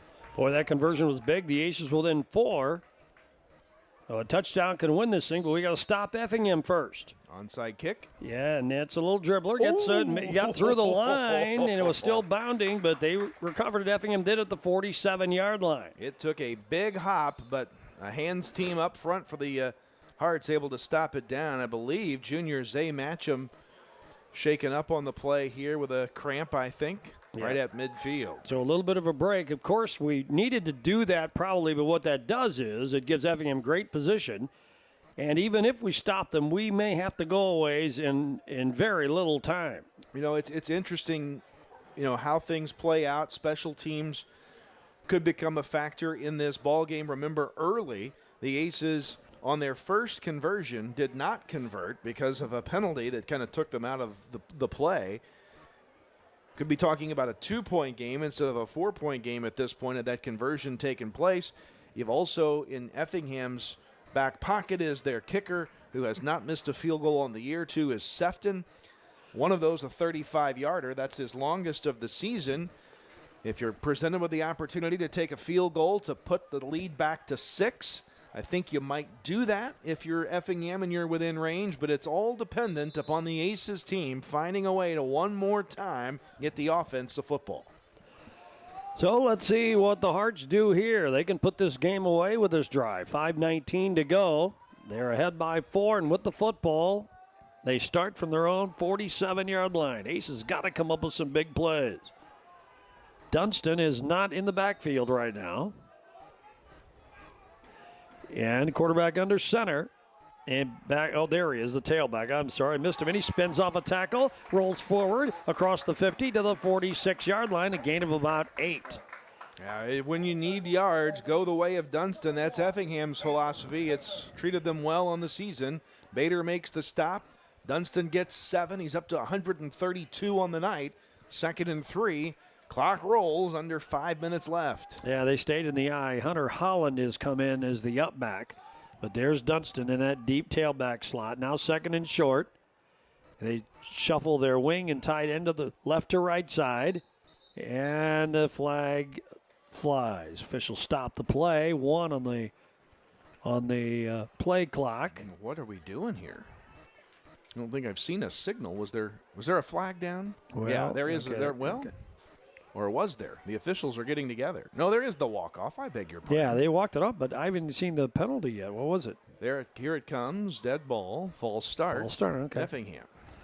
So they march the football back to the other side of the 50, to the Hearts 49, and suddenly it's second down and about 7 to go. Call it 8. And the clock running for 41 to go. Actually stopped for now because of the penalty, but that's all the time that's left. Hearts lead by 4, trying to hang on, 26-22. Now Carmel needs to get a stop. Hearts in the eye. Quarterback under center. And he hands off to Dunston. He comes into traffic. Aces repel him. He got back to the line. They're going to mark him to the 50. Gain of 1. Now it's 3rd and 7. 3rd and 7 now. Boy, oh boy. Get a stop here. Jackson Bridges brings in a play. And I don't know if that means he's going to quarterback or not. Clock running, 4:04 to go. Hearts hurry up to the ball. Be ready for the pass here if you're the Aces. And Bridges will quarterback under center. He hands off to Dunston. Powers. He gets the first down. Broke free. We had him for a moment, but he gets inside the 40 to the 38-yard line, a gain of 12, and a new set of downs for the Hearts. Clock will stop for the moment at 3:48 to go. Now it will roll. We have just 2 timeouts remaining. Remember, we had to use one because we didn't get the play called in time earlier, so we only have 2 times we can stop the clock in the final 3:35. And here are the Hearts now with a new set of downs. And Bridges will take his time under center. And did they jump a little bit? Well, No, they switched the tight end to the wing, takes his time on the count, and finally hands off. Dunston shovels left. Aces bring him down, a little gain to maybe the 38, maybe a yard, but the clock is running. Yeah, 2nd and 9. No timeout yet. Stolecki Militoni on the stop for the Aces. Dunston the 1-yard gain, maybe if that. 2nd down and 10, they'll give him no gain on the play. And boy, clock is the biggest enemy right now, I think. And Effingham's doing a good job taking their time off of that clock. Line of scrimmage, the Mount Carmel 39-yard line. We're down to 2:43 to go. 2nd and 9. Veteran move by this quarterback, sits up there, watches the play clock. And here is Bridges under center. Backs up and hands to Dunston. Looks for running room and gets outside. But the Aces plug the gap as he tries to get to the edge. Gets to the 35, does Dunston. It's 3rd down and about 5 to go. His 4th, his 25th carry of the night puts him at an even 150 yards. And this play from Effingham will come with under 2 minutes to go. 20 on the play clock and 2:07 on the game clock. 3rd down and 5. The Hearts haven't even broken the huddle yet. Interesting. Force a 4th down here if you're the Aces defense. How about a fumble, a mistake? Now they hustle up. Bridges moves his tight end and wing to the right side from the left. Man and slides in motion. Dunston gets the call, goes that way to the right, powers his way, and where are they going to mark him to? Flag down doesn't matter initially, I think. Let's see what the Hearts maybe is. They mark him down near the 28-yard line, close to the marker. Illegal shift against the Hearts, so it'll cost them 5 yards. Yeah, they started doing that wing and tight end thing, and they just started doing it 2 or 3 or 4 plays ago, and they kind of messed it up a little bit, and that really hurts them. Back to the 39 they go now, and it's 3rd down and about 10 or so. Yeah. Yeah. Meanwhile, the clock says 1:43 to go. Aces just, at this point, want to get the ball back, and they'll deal with whatever's left on the clock. But it's only 3rd down. They could run a 4th down play, too. They haven't worked the play clock yet. Hasn't even started yet. They haven't wound the clock yet. Still talking to Effingham about the penalty. Mm-hmm. Now there goes the play clock, and they don't start the game clock. That's important. Yep. There we go. So here come the Hearts. Another 1st down. This game's over. And they do that tight end, wing back switch left to right. It works for them this time. And here back to throw. It's quarterback short dump. pass caught. And by Coberline, I think he got the first down. He did. Yep, he's inside the 30 to the 26, and this game's over. They needed that first down. They've got it. The Aces, well, we do have 3 timeouts left. I think we have just 2, though. Just 2. So that's not right on the scoreboard. Yeah, 2 timeouts for us, 3 for them. 1:35 to go. Well, that's not enough, is it? It's not enough. So the Hearts can take it in from here. And let's see what the quarterback does. He did get out of bounds on that play, which did stop the clock. Which did stop the clock. You're right on that. And there's a handoff. Ball carrier plows forward. They won't even be going to the edge anymore. There's the timeout, our first. So we stop it. 1:28 left. Downing makes the stop. We'll 1 keep yard it here. gain. Timeouts brought to you by Country Financial Agent Tia Morgan. 26-22. Effingham trying to hang on. They're looking to go 2-0, and they're looking to pin Mount Carmel with its first 0-2 start of the Little Illini Conference era. Scott, if I'm watching the Olney game correct, I believe that Mattoon did get the 2-point conversion to go ahead. Olney is trying to score. They've got about 20 yards to go, maybe 15 yards to go, 5 seconds left in the game. It's high drama there up at Olney Tiger Field. Is they're already 1-0. How about that if they could suddenly go 2-0? Pull this one out, huh? Well, this is a field goal to go ahead. That's what they're trying. Okay. How long is the field goal? It is good, and the Tigers take the lead with 0.9 seconds to go. It was about a 20. Well, they set the ball down at the 24. So a 34-yard field goal? I think so. Wow. I think so. The Tigers are going nuts on their video feed right now. They're 2-0 on the year, the Tigers are, huh? Wow. How about that? Marshall won last week. A lot happened in the LIC. Only a team that didn't win a game a year ago. And neither did Marshall, and they both are now winners on the year. All right, here are the Hearts, second down. And in the eye, Bridges calls, hands off. Dunston keeps the ball, gets outside, off to the races to a lane to the 20, 15-yard line, and maybe inside that mark. Clock running, clock stopped for now because it's a first down, is it? Yeah. Oh, yeah, okay. And so that'll take care of it if we didn't think so previously. They'll take it up to the 15. That's an 11-yard gain for Dunston. First down. We do not take a timeout here. We have just one left. Yep, 1:09, and this thing is over. And Mount Carmel will come out of the gate 0-2. Won a tough one. It was a heartbreaker for Effingham last year, losing in double overtime to Mount Carmel. This year, the Hearts return the favor. They'll knee this one out now. Bridges, they're in the victory from. There's the knee. He'll have to do it one more time. We're down to 47 seconds to go. Well, the Hearts are going to win it. They're 2-0. We'll visit with Michael Brewer after the game. And we are on the road next Saturday, a week from tomorrow, against the Robinson Maroons to open Little Illini Conference play. They quickly come up to the ball. They take another knee. And now we're down to 29 seconds to go. Now they don't need to take another snap. And they're already marching off the field, the Aces as well, and this thing is in the books. Well, the Aces got within 4, but could not stop Dunston and company when they needed to. And the Hearts have even the all-time series with Mount Carmel. It's now 2 games apiece as Effingham defeats Mount Carmel. We're down to 1 second. That's it. It's official. F beating Mount Carmel tonight. The final look at the Jade Investment Advisor Tim Phillips scoreboard. The Hearts 26, Mount Carmel 22. Back with the totals and highlights in 2 minutes.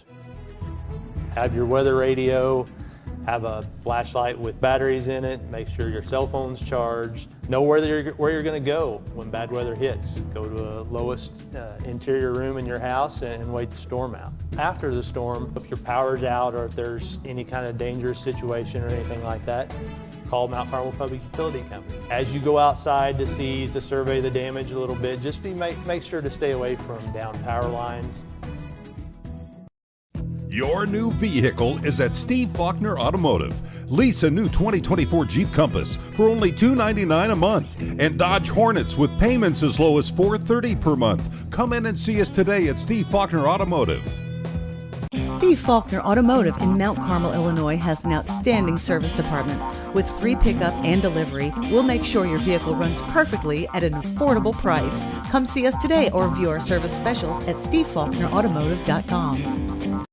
Did you know that Wabash County Health Department offers a reproductive health clinic available on Wednesdays with morning and afternoon appointments available? Services include physical exams, STD services, pregnancy testing, contraceptive services, hormonal implants, and more. Appointments can be made by calling 618-263-3873 or by texting 618-240-8889. Our reproductive health clinic, just another service provided by the Wabash County Health Department, is located at 130 West 7th Street in Mount Carmel.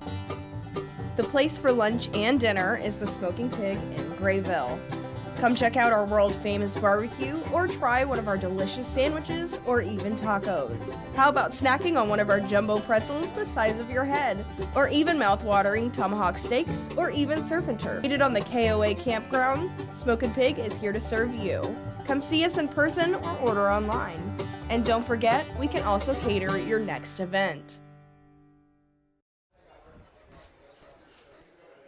The Effingham Flaming Hearts have made their first trip ever to Mount Carmel, and they made the most of it with a 26-20 win over the Mount Carmel Golden Aces. Here's the way the scoring went. The Hearts got on the board first, 9:27 to go in the first period.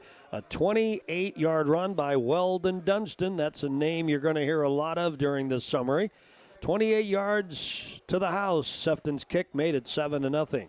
And it was Dunston again at the 6:18 mark of the second quarter, a 6-yard run that finished a 10-play, 57-yard drive that killed 13-0 Effingham. Aces scored before halftime. Shane Metter, a 4-yard run with 3:21 left in the half. There was a miss on the conversion. The ball actually hit the deck. Technically, I guess it's a run failed. Halftime score was Effingham, the Hearts had to then manage the clock and beat the clock with 29 seconds to go in the first half on a Dunston 3-yard run. His third score of the half. Sefton's kick made it 20-6 at halftime. Then in the third period, Mount Carmel scored the only points of the frame, an electrifying 47-yard run by Shane Metter. One of 3 47-yard runs on the night for the Aces offense. That completed a 9-play, 74-yard drive. But the key one there was Metter's 2-point conversion run with 2:06 to go in the third quarter, and that made the score 20-14. Then in the fourth quarter, both teams scored 6 points. Effingham scored on an 11-yard pass, a pass play from Max Buzzard, the 6-foot junior, one of 2 quarterbacks used tonight for the Hearts. And he hit the tight end in the game, Coberline, with 9:03 to go in the fourth period. That completed a 10-play, 50-yard drive. The kick failed, though, 26 to that would have been 26 to, 14. Then the Aces, 26, yeah, that was right, 26-14. The Aces, though, made it close with 5:20 to go in the fourth period. A 4-yard run by Jackson Kling. Metter's 2-point run made it 26-22. And the Aces just could not take it in from there as the Hearts ran the clock out, and cemented the victory. They win it. They're now 2-0 on the year. We'll have Michael Brewer here in just a couple of minutes, too, Kyle. Yeah, how about the stats in this game? Meanwhile, for the Aces, we finished with 228 yards of total offense. Effingham with 330, so they outgain us by 102 yards. And in the workhorse, Weldon Dunston carried the ball 27 times for 162. Fearday had 1 carry for -5 yards, 51 yards for Max Buzzard on 8 carries. On 3 carries, Jackson Bridges a net 2 yards for Effingham's rushing. Dunston had all 3 rushing touchdowns. For Effingham through the air, it was Buzzard 3 for 3 for 40 yards and a touchdown. Jackson Bridges threw the ball 12 times, 2, 4, 6, 8 of those for 80 yards, so 120 yards through the air, 210 yards on the ground for Effingham. A non-turnover ball game tonight. Nobody turned the ball over in this one. For the Aces, 228 yards tonight, all of it on the ground. No completed passes, 3 attempts for the Aces through the air tonight. A couple of times Metter went back to pass and was sacked. The Aces leading rusher tonight, Elliot Acree, 122 yards on 9 carries, had a pair of 47-yard runs, did not find the end zone tonight. Shane Metter, 8 carries, 51 yards, and 2 touchdowns. Jackson Kling, the most carries of an Aces player, had 12 for 39 yards and a score. Tobias Fulop, 3 carries for 12. And Andrew Militoni we had for a carry and 4 yards on the night. It all adds up to an Effingham victory. Other scores quickly before Michael gets his way up here. How about the drama in the Alney-Mattoon game? Alney hits a 34-yard field goal as the clock expires to beat Mattoon to go to 2-0. 24-22 the final. Taylorville blanking Robinson in the fourth quarter, 27-0. Paxton Buckley Loda beating Newton 34-0 in the fourth. Shelbyville all over Marshall in the fourth quarter, 46-8. Casey blanking El Paso Gridley in the third, 30-0. And the closest game in the LIC outside of this one, Paris leading Charleston in the third quarter, 18-15. In the Black Diamond, Fairfield beating El Dorado, leading them in the fourth quarter, 20-12. Carmel over Hamilton County, 30-29, last reported in the third quarter. Also last report of the third quarter, Johnston City all over Edwards County, 48-0 in that one. The one Indiana score I've got, Gibson Southern. We probably shouldn't have got to that point. We just made too many mistakes in the first half, and got ourselves kind of behind the 8 ball there. And we've talked about that now. We talked about the scrimmage week. We talked about it after week 1. We can't have the mistakes. We can't be slow starters. And Dunston he was advertised. Yeah, fantastic running back. I don't know that we'll see a better one. Big kid, runs hard, and again, when he I thought we did a really good job of not giving up the big play. Now there were times where it was just a little bit too easy to drive it on us. Or again, just things that we got to fix. We got to coach these kids and get things fixed and correct some stuff. And we'll do that. So we'll keep working at it. And we show flashes at times of doing the things we need to do. We got to do them more consistently. A couple times when you had to move the ball down the field, you did, and you went to Jackson Kling a lot more in that second half too, and he just kept pounding the ball for us. Yeah, it was just we got to get Elliot a break occasionally. You know what I mean? So he's kind of captaining the defense, and then we roll with him on offense until he needs a break. So Jackson did an excellent job stepping in and filling in where he was needed and running the ball hard. Yeah, so. Both of those guys did a really good job tonight, I thought. Elliot had a couple of those that popped and were big runs. Tobias had that big run early, and man, that's again where we talk about shooting ourselves in the foot. That would have been such a big deal to have the field flipped, have the opportunity to score there in the first half, and it's called back on a hold. So, just again, saying those guys ran the ball well. Getting off topic here. Well, but you were talking about flipping the field. Boy, we came so close to. We sort of started to get that done, but it just seemed to take forever to even get to that point. Yeah, it felt like the whole first half we just couldn't get out of our own territory and get the field flipped. We couldn't get anything going to do it, and that would have been an opportunity to do that. And so that again, it just goes to the mistakes, right? That we have to get rid of them. We got to clean them up. We got to fix them. And so that's just one example of one that really kills you. Yeah. Well, Coach, LIC play awaits. We open a week from tomorrow, I guess, at Robinson. Yeah. So we're gonna have to keep working here, and we're gonna have to play our best football. There's not a team on our schedule that we better come ready to play. So we have a lot to prove and a lot to improve on, and so we got to be locked in this week, and we got to coach them well, and we got to practice well, and we got to be ready to go. All right, Coach. Thanks for the time. Appreciate it. That's Aces coach Michael Brewer. His club lost a tough one tonight. The final Effingham 26 and Mount Carmel 22. The Aces, as we mentioned, play at Robinson a week from tomorrow. Now that schedule says Friday website, but that has been changed. It was changed some time ago because of it's getting so tough to find officials nowadays. It's just one of 3 changes to the Aces schedules that have been released in the last few months. And so keep in mind, Aces fans, that game is next Saturday, a week from tomorrow, 2 o'clock kickoff at Robinson, 1 o'clock for the broadcast here on WSJD, and we'll be back in 2 weeks. Well, thank you very much for joining us tonight. Well, we had Alex McGinnis on the controls tonight and on the radio side, and Kyle, you had your usual huge crowd of people. Oh, yeah. On We had a whole bunch. Special thanks to Eli Grimes, kind of, I guess, our executive producer tonight, helping us. Got a lot of freshmen on the squad this year, so thanks to them. We had Cheyenne up top. We had Aiden on the camera. We had Noah and Asher here in the booth. I'm forgetting somebody. Who am I forgetting? I'll give you a double shout out next week. It's been a wild night keeping those wireless transmitters going here at the Snake Pit, but great job by everybody to keep us going on the live stream.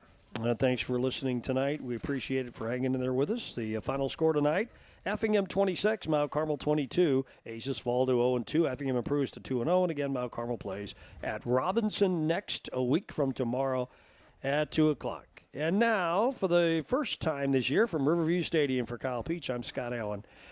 We say so long for now. All right. Thank you. Good night. Appreciate her. Great job. Thank you. Bye-bye. All right.